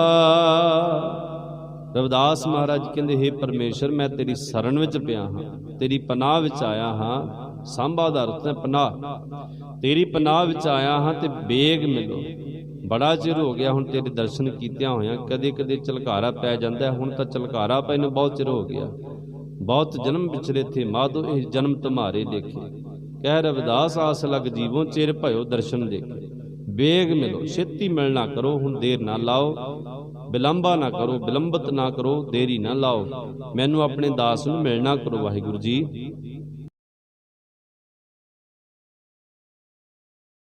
ਅਗਲੇ ਪਦੇ ਦੇ ਵਿੱਚ, ਅਗਲੇ ਸ਼ਬਦ ਦੇ ਵਿੱਚ ਭਗਤ ਰਵਿਦਾਸ ਜੀ ਮਹਾਰਾਜ ਆਪਣੇ ਐਸਾ ਹੀ ਉਪਦੇਸ਼ ਦੇਣਾ ਸਾਨੂੰ ਕਿਰਤਾਰਥ ਕਰਦੇ ਹਨ। ਇੱਕ ਵਾਰ ਆਪਣੀ ਦੁਕਾਨ ਤੇ ਜੁੱਤੀਆਂ ਗੰਢਦਿਆਂ ਗੰਢਦਿਆਂ ਇਹਨਾਂ ਸ਼ਬਦਾਂ ਦੇ ਵਿੱਚ ਪਰਮੇਸ਼ਰ ਦੇ ਨਾਮ ਵਿੱਚ ਲੀਨ ਸਨ, ਭਗਤੀ ਵਿੱਚ ਲੀਨ ਸਨ। ਤੇ ਜਦੋਂ ਉਥਾਨ ਹੋਏ, ਭਗਤੀ ਤੋਂ ਬਾਹਰ ਆਏ, ਅੱਖਾਂ ਖੋਲੀਆਂ ਤੇ ਇੱਕ ਸਮਾਧੀ ਲਾਇਆ ਹੋਇਆ ਕੋਲ ਸਾਧੂ ਬੈਠਾ ਹੈ। ਭਗਤ ਜੀ ਨੂੰ ਸਮਾਧੀ ਲਾਏ ਬੈਠਾ ਤੇ ਆਪ ਵੀ ਅੱਖਾਂ ਮੀਟ ਕੇ ਬੈਠ ਕੇ, ਜਦੋਂ ਸਮਾਧੀ ਤੋਂ ਉੱਠਣਗੇ ਫਿਰ ਮੈਂ ਗੱਲ ਕਰਾਂਗਾ। ਰਵਿਦਾਸ ਮਹਾਰਾਜ ਜੀ ਨੇ ਉਸ ਨੂੰ ਹੱਥ ਲਾਇਆ, ਕਹਿਣ ਲੱਗੇ, ਸਾਧੂ ਮਹਾਂਪੁਰਸ਼ੋ, ਦੱਸੋ ਤੁਸੀਂ ਮੇਰੇ ਕੋਲ ਬੈਠੇ ਹੋ, ਕੋਈ ਜੋੜਾ ਗੰਢਾਣਾ ਹੈ ਜਾਂ ਕੋਈ ਦਕਸ਼ਨਾ ਚਾਹੀਦੀ ਹੈ, ਕੋਈ ਭੋਜਨ ਚਾਹੀਦਾ, ਦੱਸੋ ਕੀ ਚਾਹੀਦਾ ਹੈ। ਉਹ ਸਾਧੂ ਮਹਾਤਮਾ ਕਹਿਣ ਲੱਗੇ, ਰਵਿਦਾਸ ਜੀ, ਮੈਂ ਤੁਹਾਡਾ ਜਸ ਬੜਾ ਸੁਣਿਆ। ਲੋਕ ਤਾਂ ਤੁਹਾਨੂੰ ਨੀਚ ਕਹਿੰਦੇ ਹਨ, ਸ਼ੂਦਰ ਕਹਿੰਦੇ ਹਨ, ਤੁਹਾਨੂੰ ਚਮਾਰ ਕਹਿੰਦੇ ਹਨ, ਪਰ ਮੈਂ ਤਾਂ ਸੁਣਿਆ ਕਿ ਤੁਸੀਂ ਭਗਤੀ ਬੜੀ ਕੀਤੀ ਹੈ, ਬੜੀ ਪ੍ਰਬਲ ਭਗਤੀ ਕੀਤੀ ਹੈ, ਉਸ ਪਰਮੇਸ਼ਰ ਦੀ ਖੁਸ਼ੀ ਪ੍ਰਾਪਤ ਕੀਤੀ ਹੈ। ਹੁਣ ਦੱਸੋ ਕਿੱਥੇ ਗਏ ਸੀ ਤੁਸੀਂ? ਕਹਿੰਦੇ ਮੈਂ ਸਮਾਧੀ ਵਿੱਚ ਸਾਂ। ਸਮਾਧੀ ਵਿੱਚ ਕੋਈ ਬੰਦਾ ਕਿਤੇ ਘੁੰਮਣ ਜਾਂਦਾ ਹੈ, ਕਿਸੇ ਦੇਸ਼ ਵਿੱਚ ਗਏ ਸੀ, ਕਿਸੇ ਸ਼ਹਿਰ ਵਿੱਚ ਗਏ ਸੀ, ਕਿੱਥੇ ਗਏ ਸੀ? ਮੈਂ ਤੁਹਾਡੇ ਨੇਤਰਾਂ ਨੂੰ ਦੇਖ ਕੇ ਤੇ ਤੁਹਾਡੇ ਚਿਹਰੇ ਨੂੰ ਦੇਖ ਕੇ ਬੜਾ ਪ੍ਰਸੰਨ ਹੋ ਰਿਹਾ ਸੀ। ਤੁਹਾਡੇ ਚਿਹਰੇ ਤੇ ਬੜੀ ਖੁਸ਼ੀ ਸੀ, ਬੜਾ ਆਨੰਦ ਸੀ। ਤੁਹਾਡੇ ਬੁੱਲ ਫਰਫਰਾ ਰਹੇ ਸਨ ਤੇ ਮੁਸਕਰਾ ਰਹੇ ਸਨ। ਤੁਸੀਂ ਦੱਸਣਾ ਕਰੋ ਕਿੱਥੇ ਜਾ ਕੇ ਆਏ? ਤੇ ਰਵਿਦਾਸ ਮਹਾਰਾਜ ਕਹਿੰਦੇ, ਮੈਂ ਐਸੇ ਸ਼ਹਿਰ ਦੀ ਸੈਰ ਕਰਕੇ ਆਇਆ ਜਿਸ ਸ਼ਹਿਰ ਦੇ ਵਿੱਚ ਇਸ ਸਰੀਰ ਦੀ ਲੋੜ ਨਹੀਂ ਪੈਂਦੀ। ਤੇ ਉਹ ਪੰਡਿਤ ਜਿਹੜਾ ਸਾਧੂ ਸੀ, ਮਹਾਤਮਾ, ਹੱਸ ਪਿਆ, ਕਹਿੰਦਾ ਇਹ ਕਿੱਦਾਂ ਦਾ ਸ਼ਹਿਰ ਹੋਇਆ ਜਿਸ ਵਿੱਚ ਸਰੀਰ ਦੀ ਲੋੜ ਨਹੀਂ ਪੈਂਦੀ ਜਾਣ ਨੂੰ? ਇਹ ਕਿੱਦਾਂ ਦਾ ਸ਼ਹਿਰ ਹੋਇਆ ਜੀ, ਦੱਸਣਾ ਕਰੋ। ਹੁਣ ਰਵਿਦਾਸ ਮਹਾਰਾਜ ਜੀ ਇਸ ਸ਼ਬਦ ਵਿੱਚ ਕਹਿੰਦੇ ਹਨ, ਬੇਗਮਪੁਰਾ ਸ਼ਹਿਰ ਕੋ ਨਾਉ, ਦੁਖ ਅੰਦੋਹ ਨਹੀਂ ਤੇ ਠਾਉ। ਹੁਣ ਬੇਗਮ ਨਹੀਂ ਕਹਿਣਾ। ਬੇਗਮ ਦਾ ਅਰਥ ਹੁੰਦਾ ਹੈ ਕਿਸੇ ਸੁਲਤਾਨ ਦੀ ਜਿਹੜੀ ਪਤਨੀ ਹੁੰਦੀ ਹੈ, ਉਸ ਨੂੰ ਮੁਸਲਮਾਨ ਲੋਕ, ਮੁਗਲਾਂ ਵਿੱਚ ਉਸ ਨੂੰ ਬੇਗਮ ਕਿਹਾ ਜਾਂਦਾ ਹੈ। ਬੇਗਮ ਦਾ ਅਰਥ ਹੁੰਦਾ ਜਿਸ ਇਸਤਰੀ ਨੂੰ ਕੋਈ ਗਮ ਨਹੀਂ, ਕੋਈ ਦੁੱਖ ਨਹੀਂ, ਕੋਈ ਘਾਟ ਨਹੀਂ, ਹਰੇਕ ਚੀਜ਼ ਦੀਆਂ ਸਹੂਲਤਾਂ। ਇੱਥੇ ਉਹਨਾਂ ਦਾ, ਰਵਿਦਾਸ ਮਹਾਰਾਜ ਦਾ ਕਹਿਣ ਦਾ ਭਾਵ ਕਿ ਜਿਸ ਪੁਰੇ ਵਿੱਚ, ਜਿਸ ਸ਼ਹਿਰ ਵਿੱਚ ਮੈਂ ਘੁੰਮ ਕੇ ਆਇਆ ਨਾ, ਉਸ ਸ਼ਹਿਰ ਦਾ ਨਾਮ ਹੈ ਬੇਗਮ, ਜਿੱਥੇ ਕੋਈ ਗਮ ਨਹੀਂ, ਕੋਈ ਦੁੱਖ ਨਹੀਂ, ਕੋਈ ਚਿੰਤਾ ਨਹੀਂ, ਕੋਈ ਸੋਗ ਹਰਖ ਨਹੀਂ। ਸਦਾ ਹੀ ਉੱਥੇ ਖੁਸ਼ ਆਨੰਦ ਚਿੱਤ ਘੁੰਮਣ ਵਾਲੇ ਸਾਰੇ ਭਗਤ ਜਨ ਹਨ। ਬੇਗਮਪੁਰਾ ਸ਼ਹਿਰ ਕੋ ਨਾਉ, ਦੁੱਖ ਅੰਦੋਹ ਨਹੀਂ ਤਹਿ ਠਾਉ। ਕਿਸੇ ਵੀ ਤਰ੍ਹਾਂ ਦਾ ਦੁੱਖ ਨਹੀਂ, ਕਿਸੇ ਵੀ ਤਰ੍ਹਾਂ ਦਾ ਅੰਦੋਹ ਭਾਵ ਕਿ ਉੱਥੇ ਚਿੰਤਾ ਨਹੀਂ, ਕਿਸੇ ਵੀ ਤਰ੍ਹਾਂ ਦਾ ਫਿਕਰ ਨਹੀਂ। ਐਸੀ ਉਹ ਜਗ੍ਹਾ ਹੈ ਜਿਸ ਜਗ੍ਹਾ ਤੇ ਅਸੀਂ ਹਰ ਰੋਜ਼ ਸੈਰ ਕਰਨ ਜਾਂਦੇ ਹਾਂ। ਭਾਈ ਸਾਹਿਬ ਜੀ ਕੋਲ ਬੈਠੇ ਸਾਧੂ ਮਹਾਤਮਾ ਨੂੰ ਇਹ ਗੱਲ ਕਹੀ। ਫਿਰ ਕਹਿੰਦੇ ਉੱਥੇ ਹੋਰ ਇੱਕ ਚੀਜ਼ ਹੈ, ਨਾ ਤਸਵੀਸ खिराज न माल, खौफ न खता न तरस जवाल। तसवीस का अर्थ हुंदा है शर्मिंदगी नहीं, उत्थे किसी भी तरह की घबराहट नहीं, किसी भी तरह की चिंता नहीं, कोई भी हैरानी नहीं उत्थे हुंदी। ये चार चीज़ां तो उत्थे मुक्ति है, उत्थे ये चीज़ां नहीं व्यापदियां, तसवीस नहीं हुंदी। खिराज ना माल, खिराज का अर्थ हुंदा है मुआमला, भाव के टैक्स नहीं तारना पैंदा, दुनियावी चीज़ों का टैक्स तारना पैंदा। आपां किते लुधियाणे जाइए शॉपिंग करके आईए ना, ਲੱਖ 2 ਲੱਖ रुपए की, 50,000 रुपए की, 20,000 रुपए थोड़ी कर लीए तो दुकानदार नूं कहना पैंदा भाई सानूं छोटा जिहा बिल बना दे, क्योंकि राहदार अगे पुलिस वाले घेर लैणगे तो फिर कहणगे कि कित्थों लैके आए टैक्स तारिया दा। टैक्स की बड़ी प्रॉब्लम है साडे देश दे विच, हरेक देश दे विच, इस दुनिया दे विच। पर उस परमेश्वर के घर विच टैक्स नहीं तारना पैंदा, क्योंकि जिहड़ी पूंजी असीं व्यापार कीती है ना, वो है परमात्मा के नाम की पूंजी। इस नाम की पूंजी नूं टैक्स नहीं लगता, इस नाम की पूंजी नूं कोई खिराज नहीं लगता, मुआमला नहीं तारना पैंदा इहदा। ना तसवीस खिराज ना माल, खौफ ना खता। इत्थे खत्ता नहीं बोलना, जिवें शब्द है ना असीं खते बहुत कमावंदे, कई पढ़न वाले कह दिंदे असीं खत्ते बहुत कमावंदे, अंत ना पारावार। खत्ते नहीं खते, खते हुंदे आ गुनाह।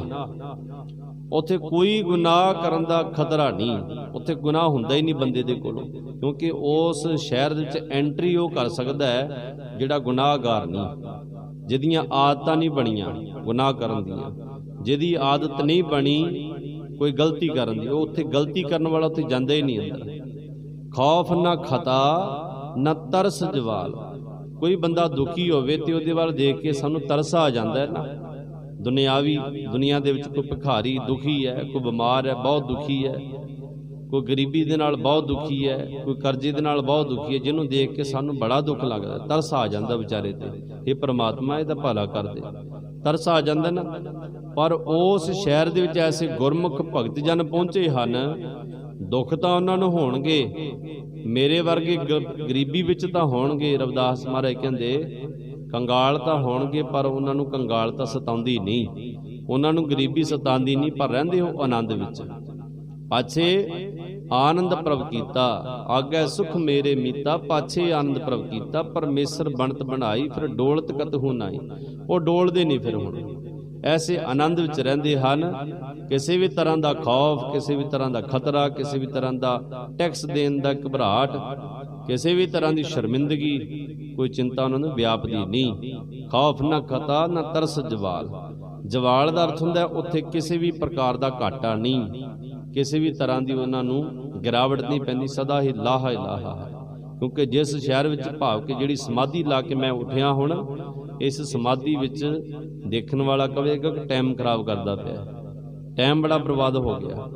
पर जिस शहर विच मैं घूम के आया, इहदा लाहा ही लाहा है भाई, इहदा कोई घाटा नहीं। अब मोहे खूब वतन गह पाई, ऊहा खैर सदा मेरे भाई रहाओ। ऐ मेरे भाई है साधु जन महात्मा जी, हुण मैं उस शहर दी ऐसी पकड़ कर ली है, उस शहर विच पहुंचना कर लिया। उस शहर विच पहुंचण वास्ते मैनूं कोई औखियाई नहीं हुंदी, कोई समा नहीं लगता, मैं अखां मीटदा ते उस शहर विच पहुंच जाना। कि जिस शहर दे विच सदा ही खैर है, सदा ही शांति है, टिकाऊ है, भला ही है, उत्थे आनंद ही आनंद है, उत्थे कोई दुख नहीं है, सदा ही खैर है उत्थे। ऐ मेरे भाई, ऐ मेरे साधु महात्मा मित्र, उत्थे सदा ही सुख है, रहाओ। विश्राम दे के भगत रविदास जी कहते हैं, कायम दायम सदा पातशाही। उस परमेश्वर का राज उत्थे चलदा है, उहदी पातशाही चलदी है, जिहदी पातशाही सदा ही कायम है, सदा ही दायम है, सदा ही कायम रहन वाली, सदा स्थिर रहन वाली पातशाही है। उस तो पहला कोई पातशाह नहीं सी, उस तो बाद भी कोई नहीं होवेगा। ना उहदा दादा परदादा गद्दी ते बैठा सी, ना उहदा पुत पोतरा गद्दी ते बैठेगा, आप ही है वो। जिवें गुरु नानक देव महाराज कहंदे हन, आदि सच जुगाद सच है भी सच, नानक होसी भी सच। आप ही आप मालक है, सदा ही कायम दायम सदा पातशाही। दोम ना सेम एक सो आई। देखो इत्थे हुण रविदास महाराज जी स्कूल कालज ਜਾਂ ਮਦਰਸੇ ਵਿੱਚ ਪੜ੍ਹੇ ਨਹੀਂ। ਇੱਥੇ ਉਹਨਾਂ ਨੇ ਫਾਰਸੀ ਭਾਸ਼ਾ ਦਾ ਇੱਥੇ ਵਰਤੋਂ ਕੀਤੀ ਹੈ। ਫਾਰਸੀ ਭਾਸ਼ਾ ਇੱਥੇ ਦੋਮ ਨੂੰ ਕਹਿੰਦੇ ਦੂਜੀ, ਸੇਮ ਕਹਿੰਦੇ ਤੀਜੀ। ਇੱਕ ਤਾਂ ਆਪ ਪਾਤਸ਼ਾਹ, ਜਿਵੇਂ ਕਿਸੇ ਸੰਸਥਾ ਦਾ ਕੋਈ ਪ੍ਰਧਾਨ ਹੁੰਦਾ ਨਾ, ਫਿਰ ਉਸ ਤੋਂ ਥੱਲੇ ਅਹੁਦਾ ਹੁੰਦਾ ਹੈ ਸੈਕਟਰੀ ਦਾ, ਜਿਸ ਨੂੰ ਵਜ਼ੀਰ ਕਿਹਾ ਜਾਂਦਾ ਹੈ, ਤੇ ਉਸ ਸੈਕਟਰੀ ਤੋਂ ਥੱਲੇ ਹੁੰਦਾ ਹੈ ਖਜ਼ਾਨਚੀ, ਜਿਸ ਨੂੰ ਕੈਸ਼ੀਅਰ ਕਿਹਾ ਜਾਂਦਾ ਹੈ। ਇਸੇ ਤਰ੍ਹਾਂ ਉਸ ਮਾਲਕ ਦੇ ਘਰ ਦੇ ਵਿੱਚ ਆਪ ਦਾ ਪਾਤਸ਼ਾਹ ਹੈ। ਉਹ ਵੀ ਉਹ ਪੁੱਛਣਾ ਮਸਲਤ ਧਰੈ, ਜੋ ਕੁਛ ਕਰੇ ਸੋ ਆਪੇ ਕਰੇ। ਕਿਸੇ ਦੀ ਸਲਾਹ ਵੀ ਨਹੀਂ ਲੈਂਦਾ ਕੁਝ ਕਰਨ ਤੋਂ ਪਹਿਲਾਂ। ਉਹ ਆਪ ਹੀ ਪਾਤਸ਼ਾਹ ਹੈ ਤੇ ਆਪ ਹੀ ਵਜ਼ੀਰ ਹੈ ਤੇ ਆਪ ਹੀ ਖਜ਼ਾਨਚੀ ਹੈ। ਦੋਮ ਦਾ ਅਰਥ ਹੁੰਦਾ ਦੂਜਾ ਵਜ਼ੀਰ ਕੋਈ ਨਹੀਂ, ਤੀਜਾ ਭਾਵ ਕਿ ਤੀਜੀ ਪਦਵੀ ਖਜ਼ਾਨਚੀ ਵੀ ਕੋਈ ਨਹੀਂ ਉਸ ਮਾਲਕ ਦਾ। ਆਪ ਹੀ ਸਾਰਾ ਭੰਡਾਰੀ ਹੈ, ਆਪ ਹੀ ਸਾਰਿਆਂ ਨੂੰ ਭੰਡਾਰੇ ਦੇਣ ਵਾਲਾ ਹੈ ਤੇ ਆਪ ਹੀ ਸਾਰਿਆਂ ਦੇ ਕਰਮਾਂ ਦੀ ਉਹ ਲਿਖਤਨ ਵਾਲਾ ਹੈ। ਜਿਵੇਂ ਕਿਹਾ ਜਾਂਦਾ ਨਾ ਕਿ ਸੈਕਟਰੀ ਸਾਹਿਬ ਤੋਂ ਸਾਈਨ ਕਰਾ ਲਓ, ਜਿਵੇਂ ਕਿਹਾ ਜਾਂਦਾ ਖਜ਼ਾਨਚੀ ਸਾਹਿਬ ਤੋਂ ਪਾਸ ਕਰਾ ਲਓ। ਇਹ ਫਾਰਮ ਤਾਂ ਮੰਨਿਆ ਜਾਵੇਗਾ, ਇਹ ਚੈੱਕ ਤਾਂ ਪਾਸ ਹੋਵੇਗਾ ਜੇ ਕੈਸ਼ੀਅਰ ਸਾਈਨ ਕਰੇਗਾ। ਪਰ ਉਸ ਮਾਲਕ ਦੇ ਘਰੋਂ ਸਿਰਫ ਤੇ ਸਿਰਫ ਪਰਮੇਸ਼ਰ ਦੀ ਖੁਸ਼ੀ ਲੈਣੀ ਪੈਂਦੀ ਹੈ, ਉਹਦੇ ਸਾਈਨ ਕਰਾਣੇ ਪੈਂਦੇ ਹਨ, ਪਰ ਦੂਜੇ ਨੂੰ ਪੁੱਛਣਾ ਨਹੀਂ ਪੈਂਦਾ। ਦੋ ਮਨਾ ਸੇਮ ਏਕ ਸੁਆਹੀ, ਇੱਕੋ ਇੱਕ ਉਸ ਪਰਮੇਸ਼ਰ ਦੀ ਪਾਤਸ਼ਾਹੀ ਕਾਇਮ ਹੈ ਉਸ ਮਾਲਕ ਦੇ ਘਰ ਦੇ ਵਿੱਚ। ਅੱਗੇ ਕਹਿੰਦੇ ਹਨ ਆਬਾਦਾਨ ਸਦਾ ਮਸ਼ਹੂਰ, ਉੱਥੇ ਭਗਤ ਜਨ ਰਹਿੰਦੇ ਹਨ ਸਿਰਫ ਤੇ ਸਿਰਫ। ਆਖੋ ਸਤਨਾਮ ਸ੍ਰੀ ਵਾਹਿਗੁਰੂ। ਉੱਥੇ ਭਗਤੀ ਕਰਨ ਵਾਲੇ ਪਹੁੰਚ ਸਕਦੇ ਹਨ ਤੇ ਉੱਥੇ ਭਗਤਾਂ ਦੀ ਬੜੀ ਵੱਡੀ ਸੰਘਣੀ ਆਬਾਦੀ ਹੈ। ਆਬਾਦਾਨ ਵਸਿਆ ਹੋਇਆ ਪਰਮੇਸ਼ਰ ਦਾ ਘਰ ਹੈ ਤੇ ਉੱਥੇ ਭਗਤ ਜਨਾਂ ਦੇ ਬਹੁਤ ਸੁੰਦਰ ਘਰ ਬਣੇ ਹਨ। ਸਦਾ ਮਸ਼ਹੂਰ, ਤੇ ਸਾਰੇ ਭਗਤਾਂ ਦੇ ਵਿੱਚੋਂ ਪਰਮੇਸ਼ਰ ਸਦਾ ਮਸ਼ਹੂਰ ਹੈ, ਜੁਗਾਂ ਜੁਗਾਂਤਰਾਂ ਤੋਂ ਮਸ਼ਹੂਰ ਹੈ। ਜੁਗਾਂ ਜੁਗਾਂਤਰਾਂ ਤੋਂ ਇਹ ਕਹਾਵਤ ਹੈ ਕਿ ਭਗਤਾਂ ਦੀ ਪੈਜ ਕੌਣ ਰੱਖਦਾ ਹੈ? ਉਹ ਪਰਮੇਸ਼ਰ ਰੱਖਦਾ ਹੈ। ਊਹਾ ਗਨੀ ਬਸਹੇ ਮਾਮੂਰ, ਜਿਨ ਤੂੰ ਧਿਆਇਆ ਸੇ ਗਨੀ, ਜਿਨ ਤੂੰ ਪਾਇਆ ਸੇ ਧਨੀ। ਗਨੀ ਦਾ ਅਰਥ ਹੁੰਦਾ ਬੜੇ ਵੱਡੇ ਧਨੀ, ਬਹੁਤ ਗੁਣਵਾਨ, ਬੜੇ ਖਜ਼ਾਨੇ ਦੇ ਮਾਲਕ। ਭਗਤ ਜਨ ਉੱਥੇ ਉਹੀ ਵੱਸਦਾ ਹੈ। ਮਾਮੂਰ, ਮਾਮੂਰ ਦਾ ਹੁੰਦਾ ਜਿਨ੍ਹਾਂ ਦਾ ਗੁਣਾਂ ਦੇ ਨਾਲ ਲਬਾ ਲਬ ਹਿਰਦਾ ਭਰਿਆ ਹੈ, ਜਿਨ੍ਹਾਂ ਦੇ ਝੋਲੇ, ਜਿਨ੍ਹਾਂ ਦੀ ਜੇਬਾਂ ਗੁਣਾਂ ਦੇ ਨਾਲ ਭਰੀਆਂ ਪਈਆਂ, ਦੁਨਿਆਵੀ ਖਜ਼ਾਨੇ ਦੇ ਨਾਲ ਨਹੀਂ। ਮਾਮੂਰ ਲਬਾ ਲਬ ਭਰੇ ਪਏ ਹਨ ਭਗਤ ਜਨ, ਉੱਥੇ ਉਹੀ ਪਹੁੰਚਦਾ ਹੈ। ਤਿਉਂ ਤਿਉਂ ਸੈਲ ਕਰਹਿ ਜਿਉ ਭਾਵੈ, ਜਿਵੇਂ ਭਗਤ ਨੂੰ ਚੰਗਾ ਲੱਗਦਾ ਹੈ। ਕੋਈ 2 ਮਿੰਟ ਜਾਣਾ ਚਾਹੁੰਦਾ ਹੈ, ਕੋਈ 2 ਘੰਟੇ ਜਾਣਾ ਚਾਹੁੰਦਾ, ਜਾਵੇ। ਉੱਥੇ ਕੋਈ ਟਿਕਟ ਨਹੀਂ ਲੱਗਦੀ ਕਿ ਭਾਈ ਤੁਹਾਡਾ ਸਮਾਂ ਖਤਮ ਹੋ ਗਿਆ, ਹੁਣ ਵਾਪਸ ਜਾਓ। ਜਿਵੇਂ ਕਿਸੇ ਆਪਾਂ ਮਾਲ ਦੇ ਵਿੱਚ ਘੁੰਮਣ ਜਾਂਦੇ ਆ, ਕਿਸੇ ਗਾਰਡਨ ਵਿੱਚ ਘੁੰਮਣ ਜਾਂਦੇ ਆ, ਕਿਸੇ ਐਸੀ ਸੈਲਾਨੀਆਂ ਗਾਹ ਤੇ ਘੁੰਮਣ ਜਾਂਦੇ ਆ ਨਾ, ਉੱਥੇ ਸਮਾਂ ਹੁੰਦਾ ਹੈ। ਅੱਧੇ ਘੰਟੇ ਵਾਸਤੇ ਇੰਨੀ ਟਿਕਟ, 2 ਘੰਟੇ ਵਾਸਤੇ ਇੰਨੀ ਟਿਕਟ। ਪਰ ਉਸ ਮਾਲਕ ਦੇ ਘਰ ਵਿੱਚ ਕੋਈ ਟਿਕਟ ਨਹੀਂ ਲੱਗਦੀ। ਕੋਈ ਆਪਣੀ ਮਨਮਰਜ਼ੀ ਦਾ 2 ਮਿੰਟ ਜਾ ਮੁੜਾਵੇ, ਕੋਈ 2 ਘੰਟਿਆਂ ਵਿੱਚ ਮੁੜਾਵੇ, ਉਹਦੀ ਮਰਜ਼ੀ। ਉੱਥੇ ਟਿਕਟ ਨਹੀਂ ਲੱਗਦੀ, ਜਿੱਥੇ ਮਰਜ਼ੀ ਸੈਲ ਕਰੇ ਉਹ। ਤੇ ਭਗਤ ਜਨ ਕਹਿੰਦੇ ਅਸੀਂ ਤਾਂ ਸੈਲ ਕਰਨ ਜਾਂਦੇ ਉੱਥੇ। ਦੁਨੀਆ ਜਾਂਦੀ ਆਪਣਾ ਪੇਟ ਘਟਾਉਣ ਵਾਸਤੇ, ਸੈਰ ਕਰਨ ਵਾਸਤੇ, ਪੈਦਲ ਚੱਲਣ ਵਾਸਤੇ, ਤੇ ਸਮਾਂ ਬੇਅਰਥ ਹੁੰਦਾ ਜਾਂਦਾ ਹੈ। ਬੇਸ਼ੱਕ ਜੇ ਸੈਰ ਕਰਦਿਆਂ ਜੇ ਬਾਣੀ ਪੜ੍ਹੀ ਜਾਵੇ ਤੇ ਉਹ ਸਮਾਂ ਪਾਸ ਹੋ ਸਕਦਾ ਹੈ, ਉਹ ਸਮਾਂ ਸਫਲ ਹੋ ਸਕਦਾ ਹੈ। ਪਰ ਰਸਤੇ ਵਿੱਚ ਚਲਦਿਆਂ ਉਹਨਾਂ ਦਾ ਕੀ ਹੁੰਦਾ ਹੈ? ਦੁਨੀਆ ਦੀਆਂ ਚੁਗਲੀਆਂ, ਦੁਨੀਆ ਦੀਆਂ ਗੱਲਾਂ ਸਾਰੀਆਂ ਕਹਿੰਦੇ ਮੁਕਾ ਲਓ ਹੁਣ, ਫਿਰ ਬਾਅਦ ਵਿੱਚ ਘਰ ਜਾ ਕੇ ਇਸ਼ਨਾਨ ਪਾਣੀ ਕਰਦੇ। ਕੋਈ ਬਾਣੀ ਦਾ ਨਿਤਨੇਮ ਨਹੀਂ, ਕੋਈ ਗੁਰੂ ਘਰ ਜਾ ਕੇ ਮੱਥਾ ਨਹੀਂ ਟੇਕਣਾ, ਕੋਈ ਗੁਰੂ ਘਰ ਜਾ ਕੇ ਬਾਣੀ ਨਹੀਂ ਸਰਵਣ ਕਰਨੀ। ਬਸ ਸੈਰ ਕਰਨ ਦਾ ਉਹਨਾਂ ਦਾ ਇੱਕ ਮਨੋਰਥ ਹੈ, ਕਰਨੀ ਚਾਹੀਦੀ ਹੈ। ਪਰ ਸਤਿਗੁਰ ਕਹਿੰਦੇ ਨਿਤਨੇਮ ਵੀ ਜ਼ਰੂਰੀ ਹੈ ਭਾਈ, ਗੁਰੂ ਘਰ ਜਾਣਾ ਵੀ ਜ਼ਰੂਰੀ ਹੈ। ਪਰ ਭਗਤ ਜਨ ਉਸ ਮਾਲਕ ਦੇ ਘਰ ਵਿੱਚ ਜਾ ਕਰਕੇ ਸਮਾਧੀ ਲਾ ਕੇ ਸੈਰ ਕਰਕੇ ਆਉਂਦੇ ਹਨ, ਜਿਵੇਂ ਉਹਨਾਂ ਨੂੰ ਚੰਗਾ ਲੱਗਦਾ ਹੈ। ਮਹਿਰਮ ਮਹਿਲ, ਮਹਿਰਮ ਕਹਿੰਦੇ ਜਾਣਕਾਰ। ਉਸ ਮਹਿਲ ਦਾ ਜਾਣਕਾਰ ਭਗਤ ਇੰਜ ਜਾਂਦਾ ਜਿਵੇਂ ਉਸ ਦੇ ਦੁਆਰੀ, ਉਸ ਦੇ ਦਵਾਰਪਾਲ, ਉਸ ਦੇ ਸਿਪਾਹੀ ਅੰਦਰ ਜਿਤਨੇ ਵੀ ਕਰਮਚਾਰੀ ਹਨ ਉਸ ਬੰਦੇ ਨੂੰ ਜਾਣਦੇ ਹਨ। ਕਹਿੰਦੇ ਸਲਾਮ ਜੀ, ਆ ਗਏ ਹੋ, ਘੁੰਮੋ ਫਿਰੋ, ਖਾਓ ਪੀਓ, ਜਿੱਥੇ ਮਰਜ਼ੀ ਘੁੰਮੋ, ਤੁਹਾਨੂੰ ਕੋਈ ਵੀ ਅਟਕਾ ਨਹੀਂ, ਕੋਈ ਵੀ ਰੁਕਾਵਟ ਨਹੀਂ। ਇੱਥੇ ਭਗਤ ਜਨਾਂ ਨੂੰ ਰੱਬ ਦੇ ਘਰ ਵਿੱਚ ਕੋਈ ਰੁਕਾਵਟ ਨਹੀਂ। ਉਹ ਆਪਣੀ ਬਿਰਤੀ ਜੋੜ ਕਰਕੇ ਪਰਮੇਸ਼ਰ ਦੇ ਘਰ ਵਿੱਚ ਸੈਰ ਕਰਕੇ ਆਉਂਦੇ ਰੋਜ਼। ਉਹਨਾਂ ਦੀ ਬਿਰਤੀ ਐਸੀ ਤਿੱਖੀ ਹੋ ਜਾਂਦੀ ਹੈ, ਅੱਖਾਂ ਮੀਟਦੇ ਤੇ ਉਸ ਪਰਮੇਸ਼ਰ ਦੇ ਘਰ ਵਿੱਚ ਪਹੁੰਚ ਜਾਂਦੇ। ਕਹਿ ਰਵਿਦਾਸ ਖਲਾਸ ਚਮਾਰਾ, ਜੋ ਹਮ ਸ਼ਹਿਰੀ ਸੋ ਮੀਤ ਹਮਾਰਾ। ਰਵਿਦਾਸ ਮਹਾਰਾਜ ਜੀ ਕਹਿੰਦੇ, ਭਾਈ ਭਾਵੇਂ ਮੈਂ ਜਾਤੀ ਦਾ ਚਮਾਰ ਹਾਂ, ਭਾਵੇਂ ਮੈਂ ਜਾਤੀ ਦਾ ਨੀਚ ਹਾਂ, ਪਰ ਹੰਗਤਾ ਮਮਤਾ ਕਰਤਾ ਭੁਗਤਾ, ਇਹ ਕਰਮ ਕਰਨਾ, ਫਿਰ ਕਰਮ ਨੂੰ ਭੋਗਣਾ। ਕੋਈ ਗਲਤ ਕਰਮ ਹੋ ਗਿਆ ਤੇ ਉਸ ਕਰਮ ਦਾ ਫਲ ਵੀ ਭੋਗਣਾ। ਇਸ ਚੀਜ਼ ਤੋਂ ਮੈਂ ਮੁਕਤ ਹੋ ਗਿਆ, ਨਾ ਤਾਂ ਗਲਤ ਕਰਮ ਕਰਦਾ, ਨਾ ਭੋਗਣ ਵਾਸਤੇ ਰਹਿੰਦਾ। ਹੰਗਤਾ ਮਮਤਾ, ਕਿਸੇ ਵੀ ਤਰ੍ਹਾਂ ਦੀ ਹੰਕਾਰ ਹਉਮੈ ਨਹੀਂ ਮੇਰੇ ਅੰਦਰ ਹੈਗੀ। ਹੁਣ ਇਹਨਾਂ ਬੰਧਨਾਂ ਤੋਂ ਮੈਂ ਛੁਟਕਾਰਾ ਪਾ ਲਿਆ, ਕਿਸੇ ਵੀ ਤਰ੍ਹਾਂ ਦਾ ਮੇਰੇ ਅੰਦਰ ਵਹਿਮ ਭਰਮ ਨਹੀਂ। ਹੁਣ ਇਹਨਾਂ ਚੀਜ਼ਾਂ ਤੋਂ ਮੈਂ ਬੰਦ ਖਲਾਸੀ ਕਰਾ ਲਈ, ਇਸ ਕਰਕੇ ਖਲਾਸ ਹੋ ਗਿਆ, ਛੁੱਟ ਗਿਆ ਇਹਨਾਂ ਚੀਜ਼ਾਂ ਤੋਂ। ਕਹਿ ਰਵਿਦਾਸ ਖਲਾਸ ਚਮਾਰਾ, ਜੋ ਹਮ ਸਹਿਰੀ ਸੋ ਮੀਤ ਹਮਾਰਾ। ਜਿਹੜਾ ਭਗਤ ਇਦਾਂ ਦੀ ਬਿਰਤੀ ਰੱਖਣ ਵਾਲਾ ਹੈ ਨਾ, ਇੱਕ ਮਿੰਟ ਦੇ ਵਿੱਚ ਉਸ ਪਰਮੇਸ਼ਰ ਦੇ ਘਰ ਵਿੱਚ ਪਹੁੰਚਣ ਵਾਲਾ, ਜਿਹਨੇ ਵਿਕਾਰਾਂ ਤੋਂ ਮੁਕਤੀ ਪਾ ਲਈ ਹੈ, ਜਿਹਨੂੰ ਕਿਸੇ ਵੀ ਤਰ੍ਹਾਂ ਦਾ ਖੌਫ ਖਤਾ ਨਹੀਂ ਹੈ, ਜਿਹਨੂੰ ਕਿਸੇ ਵੀ ਤਰ੍ਹਾਂ ਦੀ ਚਿੰਤਾ ਸ਼ਰਮਿੰਦਗੀ ਘਬਰਾਹਟ ਨਹੀਂ ਹੁੰਦੀ ਉਸ ਪਰਮਾਤਮਾ ਦੇ ਘਰ ਜਾਣ ਵਾਸਤੇ। ਕਹਿੰਦੇ ਉਹੀ ਮੇਰਾ ਅਸਲੀ ਮਿੱਤਰ ਹੈ, ਉਹੀ ਮੇਰਾ ਅਸਲੀ ਉਸ ਸ਼ਹਿਰ ਦਾ ਵਾਸੀ ਹੈ। ਅਸੀਂ ਇੱਕੋ ਹੀ ਸ਼ਹਿਰ ਦੇ ਵਾਸੀ, ਜਿਹੜਾ ਮੇਰਾ ਮਿੱਤਰ ਸਾਧੂ ਜਨ ਗੁਰਮੁਖ ਪਿਆਰਾ, ਕਿਸੇ ਵੀ ਜਾਤ ਦਾ ਹੋਵੇ, ਜਿਹੜਾ ਬਿਰਤੀ ਜੋੜਨ ਵਾਲਾ ਹੋਵੇ, ਉਸ ਪਰਮੇਸ਼ਰ ਦੀ ਬੰਦਗੀ ਕਰਨ ਵਾਲਾ ਹੋਵੇ, ਮੇਰਾ ਤਾਂ ਅਸਲੀ ਸਕਾ ਸੰਬੰਧੀ ਉਹੀ ਹੈ। ਸਤਿਗੁਰੂ ਜੀ ਕਿਰਪਾ ਕਰਨ, ਬਖਸ਼ਿਸ਼ ਕਰਨ। ਸਮਾਂ ਵਧੇਰੇ ਹੋ ਗਿਆ, ਪਤਾ ਨਹੀਂ ਲੱਗਾ, ਕੋਸ਼ਿਸ਼ ਕਰਿਆ ਕਰਾਂਗੇ ਹੋਰ ਸਮੇਂ ਵਿੱਚ ਰਹਿ ਕਰਕੇ ਭਾਵੇਂ ਇੱਕੋ ਹੀ ਸ਼ਬਦ ਵਿਚਾਰਿਆ ਕਰੀਏ। ਇਹ ਦੋ ਸ਼ਬਦਾਂ ਦੀ ਵਿਚਾਰ ਆਪ ਜੀ ਨੇ ਸਰਵਣ ਕੀਤੀ ਹੈ। ਕੱਲ੍ਹ ਨੂੰ ਗੌੜੀ ਰਾਗ ਦੇ ਵਿੱਚ 3 ਹੋਰ ਸ਼ਬਦ ਹਨ, ਕੋਸ਼ਿਸ਼ ਕਰਾਂਗੇ 1 ਜਾਂ 2 ਸ਼ਬਦਾਂ ਦੀ ਵਿਚਾਰ ਕਰਾਂਗੇ। ਸਤਿਗੁਰੂ ਜੀ ਕਿਰਪਾ ਕਰਨ, ਬਖਸ਼ਿਸ਼ ਕਰਨ, ਰਹਿਮਤ ਕਰਨ। ਹੋਈਆਂ ਭੁੱਲਾਂ ਚੁੱਕਾਂ ਦੀ ਖਿਮਾ। ਭਗਤ ਰਵਿਦਾਸ ਜੀ ਮਹਾਰਾਜ ਜੀ ਦੀ ਬਾਣੀ ਚੱਲਦੀ ਹੈ, ਉਹਦੀ ਵਿਚਾਰ ਆਪਾਂ ਜੋੜੀਏ ਨਾਲ।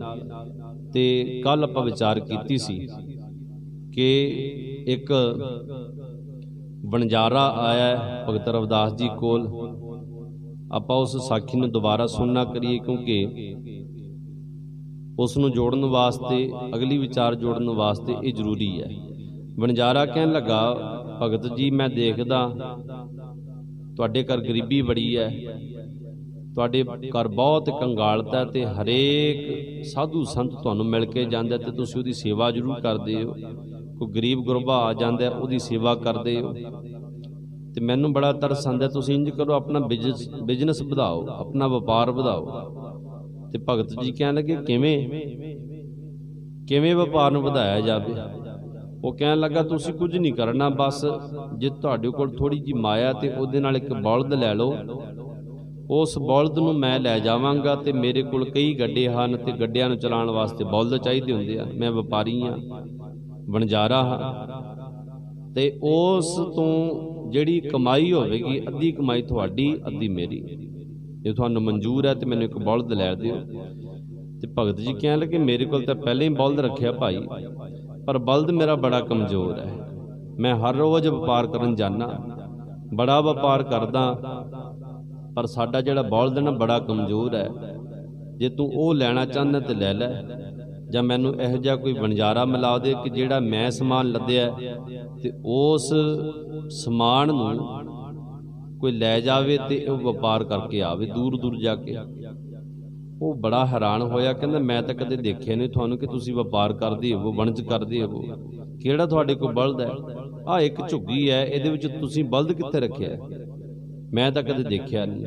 ਤੇ ਬਾਬਾ ਰਵਿਦਾਸ ਜੀ ਮਹਾਰਾਜ ਕਹਿੰਦੇ ਹਨ, ਇੱਕ ਓੰਕਾਰ ਸਤਿਗੁਰ ਪ੍ਰਸਾਦ। ਉਹ ਜਿਹੜਾ ਪ੍ਰਮਾਤਮਾ ਇੱਕੋ ਇੱਕ ਹੈ, ਗੁਰੂ ਦੀ ਕਿਰਪਾ ਦੇ ਨਾਲ ਪ੍ਰਾਪਤ ਹੁੰਦਾ ਹੈ। ਰਾਗ ਗੌੜੀ ਬੈਰਾਗਣ ਰਵਿਦਾਸ ਜੀਓ। ਗੌੜੀ ਰਾਗ ਹੈ ਤੇ ਬੈਰਾਗਣ ਉਹਦੀ ਜਾਤੀ ਹੈ। ਗੌੜੀ ਦੀਆਂ ਕਈ ਜਾਤੀਆਂ ਹਨ, ਕਈ ਰੂਪ ਹਨ। ਰਵਿਦਾਸ ਮਹਾਰਾਜ ਜੀ ਕਹਿੰਦੇ ਹਨ ਆਪਣੀ ਬਾਣੀ ਦੇ ਵਿੱਚ, ਆਪਣੇ ਉਪਦੇਸ਼ ਦੇ ਵਿੱਚ, ਘਟ ਅਵ ਘਟ ਡੂਗਰ ਘਣਾ ਆਖੋ ਸਤਨਾਮ ਸ੍ਰੀ ਵਾਹਿਗੁਰੂ। ਇਸ ਮਨ ਰੂਪੀ ਰਸਤੇ ਤੇ, ਇਸ ਪ੍ਰਮਾਤਮਾ ਦੇ ਦੱਸੇ ਹੋਏ ਰਸਤੇ ਤੇ, ਜਿਸ ਰਸਤੇ ਤੇ ਮੈਂ ਰੋਜ਼ ਚੱਲਦਾ, ਰਸਤੇ ਤੇ ਬੜੇ ਔਕੜ ਘਾਟੀਆਂ ਹਨ, ਵਿਕਾਰਾਂ ਰੂਪੀ ਪਹਾੜ ਹਨ, ਸੰਕਲਪ ਵਿਕਲਪ ਰੂਪੀ ਇਹ ਵਿਕਾਰ ਹਨ, ਤੇ ਉੱਚੇ ਪਹਾੜ ਜੰਗਲਾਂ ਦਾ ਰਸਤਾ ਹੈ। ਸ਼ੁਭ ਗੁਣ ਪੈਦਾ ਹੋ ਜਾਂਦੇ ਤੇ ਮੈਂ ਉਸ ਬੈਲ ਨੂੰ ਧੱਕਾ ਦਿੰਦਾ, ਉਹ ਤੁਰ ਪੈਂਦਾ। ਜਦੋਂ ਅਸ਼ੁਭ ਗੁਣ ਪੈਦਾ ਹੋ ਜਾਂਦੇ ਹਨ, ਅਸ਼ੁਭ ਸੰਕਲਪ ਪੈਦਾ ਹੋ ਜਾਂਦੇ ਹਨ, ਮਾੜੀ ਸੋਚ ਪੈਦਾ ਹੋ ਜਾਂਦੀ ਹੈ, ਤੇ ਫਿਰ ਅੱਗੇ ਚੜ੍ਹਨਾ ਮੁਸ਼ਕਲ ਹੋ ਜਾਂਦਾ ਹੈ, ਭਾਵ ਕਿ ਸਿਮਰਨ ਕਰਨਾ ਮੁਸ਼ਕਲ ਹੋ ਜਾਂਦਾ ਹੈ। ਘਟ ਅਵ ਘਟ ਡੂਗਰ ਕਣਾ, ਡੂਗਰ ਦਾ ਅਰਥ ਹੁੰਦਾ ਪਹਾੜੀ ਰਸਤਾ, ਬੜਾ ਵਿਖੜਾ ਪੈਂਡਾ ਹੈ, ਬਹੁਤ ਘਣਾ ਜੰਗਲ ਹੈ। ਇੱਕ ਨਿਰਗੁਣ ਬੈਲ ਹਮਾਰ, ਸਾਡਾ ਜਿਹੜਾ ਮਨ ਹੈ ਨਾ, ਮਨ ਰੂਪੀ ਬੈਲ, ਮਨ ਰੂਪੀ ਬਲਦ, ਇਹ ਬੜਾ ਨਿਰਗੁਣ ਹੈ, ਬੜਾ ਕਮਜ਼ੋਰ ਹੈ। ਇਹਦੇ ਕੋਲ ਸਤ ਸੰਤੋਖ ਦਇਆ ਧਰਮ ਤੇ ਵਿਚਾਰ ਰੂਪੀ ਸ਼ੁਭ ਗੁਣ ਨਹੀਂ ਹੈ, ਤੇ ਇਸ ਕਰਕੇ ਮਾੜਾ ਚੱਲਦਾ ਹੈ। ਇਹਦੇ ਕੋਲ ਭਾਰ ਖਿੱਚਿਆ ਨਹੀਂ ਜਾਂਦਾ। ਭਾਰ ਕਿਹੜਾ ਹੈ? ਉਹ ਕਹਿੰਦੇ ਮੇਰੀ ਸ਼ਰਧਾ ਰੂਪੀ ਪੂੰਜੀ ਹੈ, ਤੇ ਮੇਰੀ ਭਗਤੀ ਰੂਪੀ ਪੂੰਜੀ ਹੈ, ਤੇ ਅੰਤਰਮੁਖੀ ਜਿਹੜਾ ਧਿਆਨ ਹੈ ਨਾ, ਇੱਕ ਹੁੰਦਾ ਬਾਹਰ ਮੁਖੀ ਧਿਆਨ, ਬਾਹਰ ਦੀਆਂ ਲੋੜਾਂ ਪੂਰੀਆਂ ਕਰਨੀਆਂ, ਆਹ ਖਤਮ ਹੋ ਗਿਆ, ਆਹ ਲੈ ਕੇ ਆਣਾ, ਉਹ ਚੀਜ਼ ਲੈ ਕੇ ਆਣੀ ਹੈ, ਤਨ ਨੂੰ ਕੱਪੜਾ ਚਾਹੀਦਾ, ਭੋਜਨ ਚਾਹੀਦਾ, ਸੁੱਖ ਸਹੂਲਤਾਂ ਚਾਹੀਦੀਆਂ, ਉਹਨੂੰ ਕਹਿੰਦੇ ਬਾਹਰ ਮੁਖੀ। ਅੰਤਰਮੁਖੀ ਹੁੰਦਾ ਕਿ ਅੰਦਰ ਪਰਮਾਤਮਾ ਦਾ ਨਾਮ ਚਾਹੀਦਾ ਹੈ, ਪਰਮਾਤਮਾ ਦੀ ਬੰਦਗੀ ਕਰਨੀ ਹੈ, ਸੇਵਾ ਕਰਨੀ ਹੈ, ਸਿਮਰਨ ਕਰਨਾ ਹੈ। ਅੰਤਰਮੁਖੀ ਕਹਿੰਦੇ ਅੰਤਰਮੁਖੀ ਜਿਹੜੀ ਪੂੰਜੀ ਹੈ ਨਾ ਮੇਰੀ, ਤੇ ਭਗਤੀ ਤੇ ਸ਼ਰਧਾ, ਬਸ ਇਹੀ ਮੈਂ ਆਪਣੇ ਆਤਮਾ ਰੂਪੀ ਗੱਡੇ ਤੇ ਲੱਦਿਆ, ਤੇ ਮੇਰਾ ਮਨ ਬੜਾ ਕਮਜ਼ੋਰ ਹੈ। ਤੂੰ ਇੰਜ ਕਰ, ਕੋਈ ਵਪਾਰੀ ਮਿਲਾ ਮੈਨੂੰ। ਵਪਾਰੀ ਕੌਣ? ਕੋਈ ਵਣਜਾਰਾ ਐਸਾ ਮੇਰੇ ਨਾਲ ਸਾਂਝੀਵਾਲਤਾ ਕਰਕੇ, ਕਿ ਜਿਹੜਾ ਅਸੀਂ ਇਕੱਠੇ ਹੋ ਕਰਕੇ ਇਸ ਦੀ ਵਣਜ ਕਰੀਏ, ਇਸ ਦਾ ਵਪਾਰ ਕਰੀਏ, ਦੂਰ ਦਰੇਡੇ ਜਾ ਕਰਕੇ ਅਸੀਂ ਦੁਨੀਆ ਨੂੰ ਨਾਮ ਜਪਾਈਏ ਤੇ ਆਪ ਜਪੀਏ। ਕੋ ਬਣਜਾਰੂ ਰਾਮ ਕੋ, ਪਿਛਲੀ ਪੰਕਤੀ, ਰਮਈਆ ਸਿਉ ਇੱਕ ਬੇਨਤੀ, ਮੇਰੀ ਪੂੰਜੀ ਰਾਖ ਮੁਰਾਰ। ਪਰ ਮੈਂ ਤਾਂ ਅਰਦਾਸ ਬੇਨਤੀ ਕਰਦਾ ਦਿਨ ਰਾਤ ਭਾਈ, ਉਹ ਜਿਹੜਾ ਰਮਈਆ ਸਾਰਿਆਂ ਵਿੱਚ ਰਮਿਆ ਹੋਇਆ ਨਾ, ਤੇ ਉਹਦੇ ਇੱਕ ਬੇਨਤੀ ਹੈ ਕਿ ਇਹ ਪਰਮਾਤਮਾ, ਮੇਰੀ ਪੂੰਜੀ ਜਿਹੜੀ ਭਗਤੀ, ਮੇਰੀ ਪੂੰਜੀ ਜਿਹੜੀ ਸ਼ਰਧਾ, ਤੇ ਮੇਰੀ ਪੂੰਜੀ ਜਿਹੜੀ ਅੰਤਰਮੁਖੀ ਧਿਆਨ ਹੈ, ਇਹ ਕਾਇਮ ਰਵੇ। ਇਹ ਜਿਹੜਾ ਬੌਲਦ ਹੈ, ਇਹ ਡਿੱਕੇ ਡੋਲੇ ਖਾਂਦਾ, ਕਿਤੇ ਮੇਰਾ ਗੱਡਾ ਜਿਹੜਾ ਨਾ ਆਤਮਾ, ਇਹ ਡੋਲ ਨਾ ਜਾਵੇ, ਤੇ ਜਦੋਂ ਗੱਡਾ ਡੋਲ ਜਾਵੇ ਤੇ ਸਾਰਾ ਸਮਾਨ ਢਹਿ ਢੇਰੀ ਹੋ ਜਾਂਦਾ ਹੈ, ਮਿੱਟੀ ਵਿੱਚ ਮਿਲ ਜਾਂਦਾ ਹੈ। ਤੂੰ ਇੰਜ ਕਰ, ਮੇਰੀ ਆਤਮਾ ਨੂੰ ਬਲਵਾਨ ਰੱਖੀ, ਤੇ ਮੇਰੇ ਮਨ ਨੂੰ ਵੀ ਤਕੜਾ ਕਰ, ਤਾਂ ਜੋ ਮੈਂ ਤੇਰੀ ਭਗਤੀ ਕਰਦਾ ਰਵਾਂ। ਆਖੋ ਸਤਨਾਮ ਸ੍ਰੀ ਵਾਹਿਗੁਰੂ। ਕੋ ਬਨਜਾਰੂ ਰਾਮ ਕੋ, ਮੇਰਾ ਟਾਂਡਾ ਲਾਧਿਆ ਜਾਏ। ਟਾਂਡਾ ਦਾ ਅਰਥ ਹੁੰਦਾ ਬਲਦਾਂ ਦਾ, ਗੱਡਿਆਂ ਦਾ, ਰੇੜਿਆਂ ਦਾ ਇੱਕ ਬਹੁਤ ਵੱਡਾ ਸਮੂਹ, ਜਿਹਦੇ ਵਿੱਚ ਬਹੁਤ ਗੱਡੇ ਹੋਣ, ਬਹੁਤ ਰੇੜੇ ਹੋਣ। ਜਿਵੇਂ 10, 15, 20 ਪੁਰਾਣੇ ਸਮੇਂ 'ਚ ਇੱਦਾਂ ਹੀ ਗੱਡੇ ਹੁੰਦੇ ਸਨ ਇੱਕ ਵਪਾਰੀ ਕੋਲ। ਅੱਜ ਕੱਲ੍ਹ ਤਾਂ ਇੱਕ ਵੱਡਾ ਟਰੱਕ ਲੈ ਲਓ ਤਾਂ ਕਹਿੰਦੇ ਮੇਰੇ ਕੋਲ ਬਹੁਤ ਵੱਡਾ ਟਰੱਕ ਹੈ। ਪੁਰਾਣੇ ਸਮਿਆਂ ਵਿੱਚ 2, 4, 10 ਗੱਡੇ ਹੋਣ ਤੇ ਕਹਿੰਦੇ ਬਹੁਤ ਵੱਡਾ ਵਪਾਰੀ ਹੈ। ਟਾਂਡਾ ਦਾ ਅਰਥ ਹੁੰਦਾ ਗੱਡਿਆਂ ਦਾ ਸਮੂਹ। ਕਹਿੰਦੇ ਮੇਰੇ ਕੋਲ ਇੱਕ ਗੱਡਾ ਨਹੀਂ, ਕਈ ਗੱਡੇ ਹਨ। ਕੋ ਬਣਜਾਰੋ ਰਾਮ ਕੋ, ਮੇਰਾ ਟਾਂਡਾ ਲਾਧਿਆ ਜਾਏ। ਐਸਾ ਕੋਈ ਬਣਜਾਰਾ ਹੋਵੇ ਪਰਮਾਤਮਾ ਦੇ ਨਾਮ ਦਾ, ਤੇ ਇਹਨਾਂ ਗੱਡਿਆਂ ਨੂੰ ਆਪਾਂ ਉਸ ਪਰਮਾਤਮਾ ਦੇ ਘਰ ਤੱਕ ਪਹੁੰਚਾ ਦਈਏ। ਕੋਈ ਐਸਾ ਵਪਾਰੀ ਮੈਨੂੰ ਮਿਲਾ, ਮੈਨੂੰ ਤੇਰੀ ਲੋੜ ਨਹੀਂ ਮਿੱਤਰਾ, ਤੂੰ, ਤੇਰਾ ਧੰਨਵਾਦ ਹੈ, ਤੂੰ ਮੇਰੀ ਗਰੀਬੀ ਦੇਖ ਕਰਕੇ ਮੇਰੇ ਤੇ ਤਰਸ ਕੀਤਾ ਹੈ। ਇਸੇ ਤਰ੍ਹਾਂ ਕਿਸੇ ਗਰੀਬ ਵਾਲ ਦੇਖ ਕਰਕੇ ਤਰਸ ਕਰੀ, ਕਿਸੇ ਦਾ ਭਲਾ ਕਰਨੀ, ਪਰ ਮੈਨੂੰ ਇਹ ਚੀਜ਼ ਦੀ ਲੋੜ ਨਹੀਂ, ਮੈਂ ਤਾਂ ਪਹਿਲਾਂ ਹੀ ਵਪਾਰ ਕਰਦਾ। 2 ਤਰ੍ਹਾਂ ਦੇ ਵਪਾਰ ਹੁੰਦੇ ਨੇ, ਇੱਕ ਹੈ ਮਨ ਦਾ ਵਪਾਰ, ਇੱਕ ਹੁੰਦਾ ਤਨ ਦਾ ਵਪਾਰ। ਤਨ ਦੀਆਂ ਲੋੜਾਂ ਦਾ ਵਪਾਰ ਹਰੇਕ ਦੁਨੀਆ ਕਰਦੀ ਹੈ, ਪਰ ਮਨ ਦੀਆਂ ਲੋੜਾਂ ਦਾ ਵਪਾਰ ਕੋਈ ਵਿਰਲਾ ਹੀ ਕਰਦਾ ਹੈ। ਤੇ ਭਗਤ ਜੀ ਕਹਿੰਦੇ ਮੈਂ ਮਨ ਦੀ ਲੋੜ ਜਿਹੜੀ ਸ਼ਕਤੀ ਹੈ, ਭਗਤੀ ਹੈ, ਉਹ ਪੂਰੀ ਕਰਨ ਵਾਸਤੇ ਤੁਲਿਆ ਹਾਂ, ਹੋਰ ਮੈਨੂੰ ਕੋਈ ਚੀਜ਼ਾਂ ਦੀ ਲੋੜ ਨਹੀਂ। ਕੋ ਬਨਜਾਰੋ ਰਾਮ ਕੋ, ਮੇਰਾ ਟਾਂਡਾ ਲਾਧਿਆ ਜਾਏ ਰੇ ਰਹਾਓ। ਵਿਸ਼ਰਾਮ ਦੇ ਕਰਕੇ ਅੱਗੇ ਕਹਿੰਦੇ, ਤੇ ਉਹ ਵਣਜਾਰਾ ਕਹਿੰਦਾ ਜੀ ਫਿਰ ਤੁਸੀਂ ਵਣਜ ਕਾਹਦਾ ਕਰਦੇ ਹੋ, ਕਿਵੇਂ ਵਪਾਰ ਕਰਦੇ ਹੋ, ਸਾਨੂੰ ਦੱਸਣਾ ਕਰੋ। ਹਉ ਬਨਜਾਰੋ ਰਾਮ ਕੋ, ਸਹਿਜ ਕਰੋ ਵਿਆਪਾਰ। ਮੈਂ ਉਸ ਪਰਮਾਤਮਾ ਦੇ ਨਾਮ ਦਾ ਵਣਜ ਕਰਦਾ, ਉਸ ਵਾਹਿਗੁਰੂ ਜੀ ਦੇ ਨਾਮ ਦਾ ਵਣਜ ਕਰਦਾ, ਤੇ ਸ਼ਾਂਤੀ ਖੱਟਦਾ। शांति रूपी खजाना मेरी झोली विच पैंदा है, आत्मक अवस्था मेरी टिकी रहिंदी है। यही वपार करदा मैं, राम नाम धन लादिया बिखलादी संसार। मैं राम दे नाम दा धन लद्दिया अपनी आत्मा दे उपर, अपने मन दे उपर, ते सारी दुनिया की लदी फिरदी है। माया दीयां इच्छावां ये जहर रूपी हन, जिहड़ियां बंदे नूं खाई जा रहीआं हन। ये वपार दुनिया करदी है माया दा अते जहर दा। मैं करदा परमात्मा दे नाम दा वपार। उरवार भार के दानियां लिख ले हो आल पताल। कहंदे ने मैं तां हुण जमदूतां नूं भी यही कह दिता है। उरवार हुंदा जिहड़े उरे दे इस दुनिया दी गल्लां करन वाले, भाव के अंदर बाहर दी गल्लां नोट करन वाले। उरवार पार भाव कि जिन्होंने आपां कहते चित्रगुप्त, उन्हां नूं कह दिता कि तुसीं बड़े सियाणे हो, बड़े समझदार हो, अंदर दीयां बाहरलीਆਂ गल्लां जाणदे हो, दानियां दा भाव जानण वाला। जो मर्जी अपनी मर्जी दे नाल लिख लो, मैं शुभ कर्म करदा जां अशुभ कर्म करदा, मेरे बारे माड़ा लिख दिओ, मेरे बारे चंगा लिख दे, मैनूं हुण कोई डर नहीं। क्यों? ते ओह बणजारा कहण लगा तुसीं निडर किवें हो गए, तुहानूं डर क्यों नहीं लगदा? कहण लगे मोहे जम डंड ना लगाई तजीले सर्व जंजाल। मैनूं हुण जामां दा डर नहीं लगेगा, उन्हां दी सज़ा नहीं मिलेगी, क्योंकि मैं सारे जंजाल छड्ड दित्ते हैं। दुनियावी जंजाल, माया दा जंजाल, देह अध्यास दा जंजाल, तन दीयां लोड़ां दा जंजाल, मन दी भुख दा जंजाल सब छड्ड दित्ता है, क्योंकि मैनूं हुण जमां दा डर नहीं लगेगा। इस करके मैं सब कुछ छड्ड दित्ता है। ते कहंदे जिहदे तुसीं गल करदे हो, इस संसार दीयां खुशियां विच तुसीं परचदे क्यों नहीं? संसार दीयां खुशियां क्यों नहीं माणदे? इन्हां नूं एक पासे क्यों छड्ड दित्ता?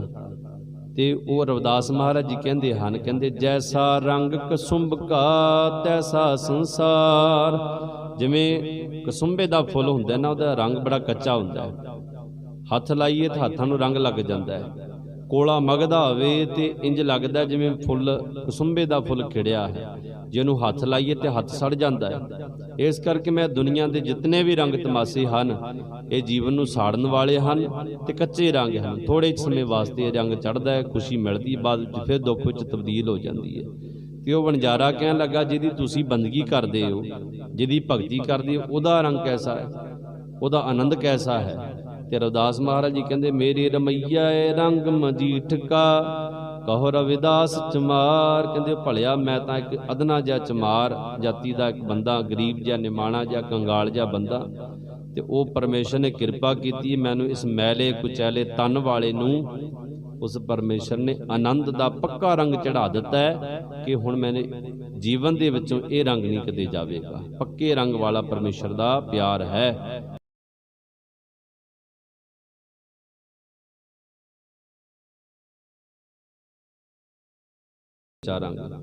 गौड़ी पूर्वी जाति दे विच महाराज जी कहंदे हन, गौड़ी पूर्वी रविदास जीओ एक ओंकार सतगुर प्रसाद। इको एक परमेश्वर सतगुर की किरपा दे नाल मिलदा है, होर किसे ढंग तरीके दे नाल नहीं। कहंदे जिवें एक खूह भरिया होवे ना डड्डूआं दे नाल, ते डड्डू खूह नूं सारी जिंदगी सारी दुनिया समझदे हन, ये खूह ही साडी जिंदगी है, सारी दुनिया इसे विच है। किसी महल दे विच कहंदे एक बहुत वड्डा खूह सी, उहदे विच डड्डू रहिंदे सन, ते उहदे उपर एक हंस आ गया, लबा लब खूह भरिया पिया उपर तक, ते हंस पानी पीण लगा, ते विचों डड्डू ने छाल मारी, ते हंस कहण लगा मित्रा छाला क्यों मारदा? ते ओह डड्डू कहण लगा मैं तां हर रोज़ छाला मारदा, मेरी तां दुनिया ही है, बड़े आनंद इत्थे।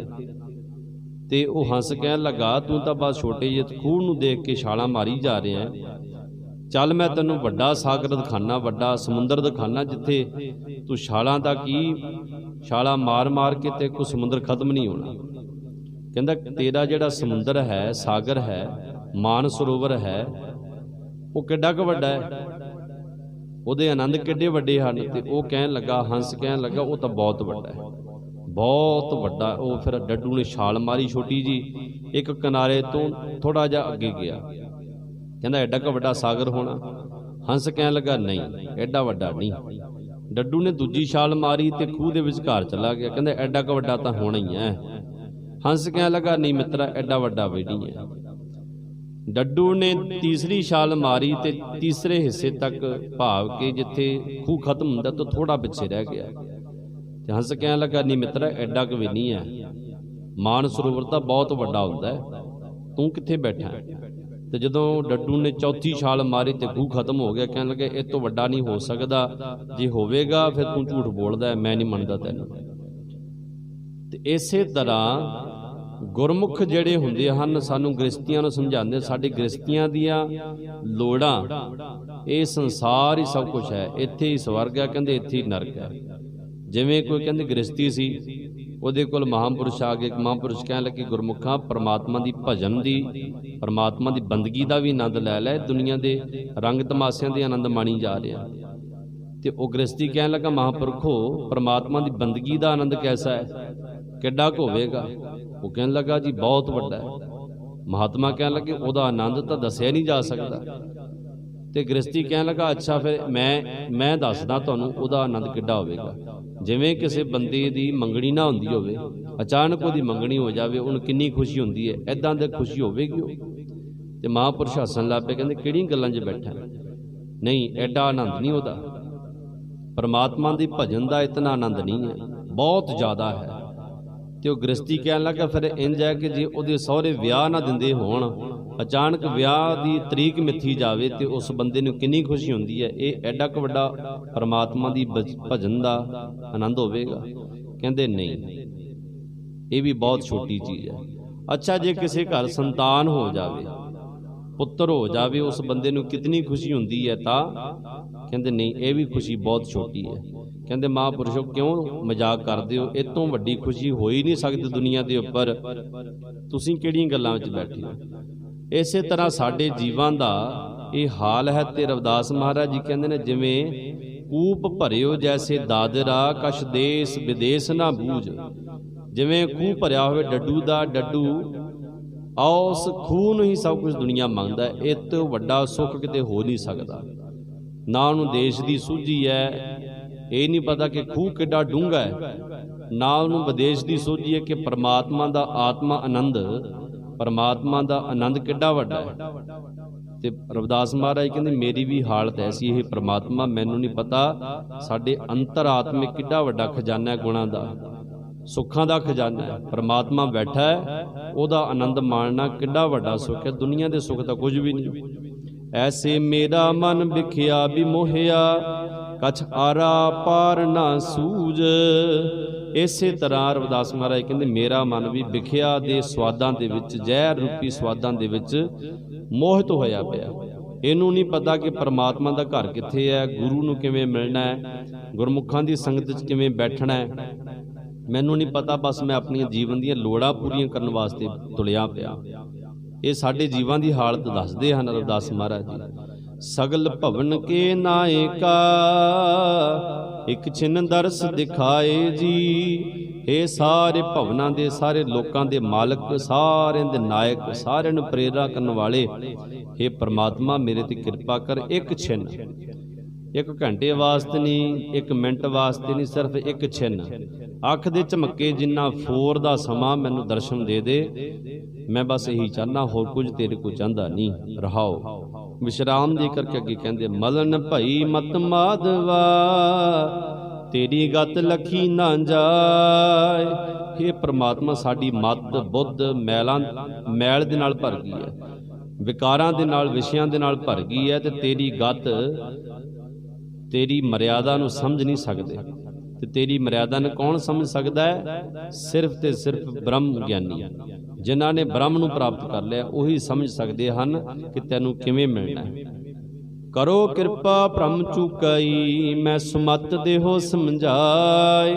ਕਿਰਪਾ ਕਰਕੇ ਸਾਡੇ ਅੰਦਰੋਂ ਭਟਕਣਾ, ਸਾਡੇ ਅੰਦਰੋਂ ਵਹਿਮ, ਸਾਡੇ ਅੰਦਰ ਭਰਮ, ਇਹ ਤੁਸੀਂ ਖਤਮ ਕਰ ਸਕਦੇ ਹੋ। ਜਦੋਂ ਇਹ ਖਤਮ ਹੋ ਗਏ ਤਾਂ ਮੈਨੂੰ ਸਮਤ ਦੇ ਕੇ ਵਾਹਿਗੁਰੂ ਜੀ ਆਪਣੇ ਨਾਮ ਦੇ ਨਾਲ ਜੋੜਨਾ ਕਰੋ ਜੀ। ਜੋਗੀ ਸਰ ਪਾਵੈ ਨਹੀਂ, ਤਉ ਗੁਣ ਕਥਨ ਅਪਾਰ। ਵੱਡੇ ਵੱਡੇ ਜੋਗੀ, ਜੋਗੀਆਂ ਦਾ ਈਸ਼ਰ ਕੌਣ ਹੈ? ਸ਼ਿਵ ਜੀ। ਫਿਰ ਗੋਰਖਨਾਥ, ਮਛੰਦਰਨਾਥ, ਭਗੰਦਰਨਾਥ, ਕਈ ਜੋਗੀਆਂ ਦੇ ਵੱਡੇ ਵੱਡੇ ਈਸ਼ਰ, ਵੱਡੇ ਵੱਡੇ ਜੋਗੀ, ਉਹ ਵੀ ਅੰਤ ਨਹੀਂ ਪਾ ਸਕਦੇ ਵਾਹਿਗੁਰੂ। ਉਹ ਵੀ ਤੇਰੇ ਗੁਣਾਂ ਦਾ ਅੰਤ ਨਹੀਂ ਪਾ ਸਕਦੇ, ਭੇਦ ਨਹੀਂ ਪਾ ਸਕਦੇ। ਤਉ ਗੁਣ ਕਥਨ ਅਪਾਰ, ਤੇਰੇ ਗੁਣ ਕਥਨ ਤੋਂ ਬਾਹਰੇ ਹਨ, ਸਾਡੀ ਜ਼ੁਬਾਨ ਛੋਟੀ ਹੈ, ਤੇਰੇ ਗੁਣ ਬਹੁਤ ਹਨ। ਤੇ ਫਿਰ ਉਹ ਕਹਿਣ ਲੱਗਾ, ਨਾਲ ਬੈਠਾ ਜਿਹੜਾ ਵਣਜਾਰਾ ਸੀ, ਕਹਿਣ ਲੱਗਾ, ਫਿਰ ਭਗਤ ਜੀ ਜੇ ਉਹਦੇ ਗੁਣਾਂ ਦਾ ਅੰਤ ਹੀ ਨਹੀਂ ਪਾਇਆ ਜਾ ਸਕਦਾ, ਫਿਰ ਤੁਸੀਂ ਉਹਦੇ ਗੁਣ ਗਾਉਂਦੇ ਕਿਉਂ ਹੋ? ਕਿਉਂ ਆਪਣੀ ਜ਼ੁਬਾਨ ਨੂੰ ਥਕਾਉਂਦੇ ਪਏ ਹੋ? ਤੇ ਭਗਤ ਜੀ ਕਹਿਣ ਲੱਗੇ, ਪ੍ਰੇਮ ਭਗਤ ਕੈ ਕਾਰਣੈ ਕਹੁ ਰਵਿਦਾਸ ਚਮਾਰ। ਕਹਿੰਦੇ ਮੈਂ ਤਾਂ ਭਾਈ ਉਹਦੀ ਪ੍ਰੇਮਾ ਭਗਤੀ ਨੂੰ ਜਿਉਂਦਾ ਰੱਖਣ ਵਾਸਤੇ ਉਹਦੇ ਗੁਣ ਗਾਉਂਦਾ, ਕਿ ਭਗਤੀ ਜਿਉਂਦੀ ਰਵੇ। ਇਹ ਨਾ ਹੋਵੇ ਕਿ ਹੌਲੀ ਹੌਲੀ ਇਹਦਾ ਰਸ ਫਿੱਕਾ ਹੁੰਦਾ ਹੋਇਆ ਖਤਮ ਹੀ ਹੋ ਜਾਵੇ। ਗੁਣ ਤਾਂ ਗਾਈਦੇ ਹਨ ਜੇ ਉਹਦੀ ਪ੍ਰੇਮਾ ਭਗਤੀ ਅੰਦਰ ਪੈਦਾ ਹੋ ਜਾਵੇ। ਗੁਣ ਤਾਂ ਗਾਈਦੇ ਹਨ ਜੇ ਪ੍ਰੇਮਾ ਭਗਤੀ ਜਿਉਂਦੀ ਰਵੇ, ਮਰ ਨਾ ਜਾਵੇ, ਕਿਤੇ ਖਤਮ ਨਾ ਹੋ ਜਾਵੇ। ਇਸ ਕਰਕੇ ਇਹ ਚਮਾਰ ਭਾਈ ਉਸ ਪਰਮਾਤਮਾ ਦੇ ਗੁਣ ਗਾਉਂਦਾ ਹੈ। ਮੇਰੇ ਕੋਲ ਤਾਂ ਇਹੀ ਪੂੰਜੀ ਹੈ, ਮੈਂ ਗਰੀਬ ਦੇ ਕੋਲ ਇਹੀ ਧਨ ਹੈ, ਹੋਰ ਮੇਰੇ ਕੋਲ ਹੋਰ ਕੋਈ ਦੁਨਿਆਵੀ ਚੀਜ਼ ਨਹੀਂ ਹੈ। ਇਹ ਬਹੁਤ ਵੱਡਮੁੱਲੀ ਦਾਤ ਹੈ ਪ੍ਰੇਮਾ ਭਗਤੀ, ਇਹ ਨਹੀਂ ਮੈਂ ਖਤਮ ਹੋਣ ਦੇਣਾ ਚਾਹੁੰਦਾ। ਇਸ ਕਰਕੇ ਮੈਂ ਪਰਮਾਤਮਾ ਦੇ ਗੁਣ ਗਾਉਂਦਾ। ਤਉ ਗੁਣ ਕਥਨਾ ਪਾਰ, ਪ੍ਰੇਮ ਭਗਤ ਕੈ ਕਾਰਨ ਹੈ ਕਹੁ ਰਵਿਦਾਸ ਚਮਾਰ। ਸਤਿਗੁਰ ਜੀ ਕਿਰਪਾ ਕਰਨ, ਬਖਸ਼ਿਸ਼ ਕਰਨ। ਕੱਲ ਦੇ ਦੀਵਾਨ ਦੇ ਵਿੱਚ ਇੱਕ ਸ਼ਬਦ ਹੋਰ ਆਪਾਂ ਰਵਿਦਾਸ ਮਹਾਰਾਜ ਦੇ ਵਿਚਾਰਾਂਗੇ, ਉਹ ਸ਼ਬਦ ਲੰਬੇਰਾ ਹੈ। ਇਸ ਕਰਕੇ ਦੂਜਾ ਸ਼ਬਦ ਦੀ ਨਾਲ ਆਪਾਂ ਵਿਚਾਰ ਲਿਆ। ਕੱਲ ਨੂੰ ਆਪਾਂ ਹੋਰ ਸਤਿਗੁਰੂ ਜੀ ਦੀ ਕਿਰਪਾ ਪ੍ਰਾਪਤ ਕਰਾਂਗੇ, ਉਹ ਸ਼ਬਦ ਦੀ ਵਿਚਾਰ ਕਰਾਂਗੇ ਤੇ ਸਤਿਗੁਰੂ ਜੀ ਦੀ ਖੁਸ਼ੀ ਪ੍ਰਾਪਤ ਕਰਾਂਗੇ।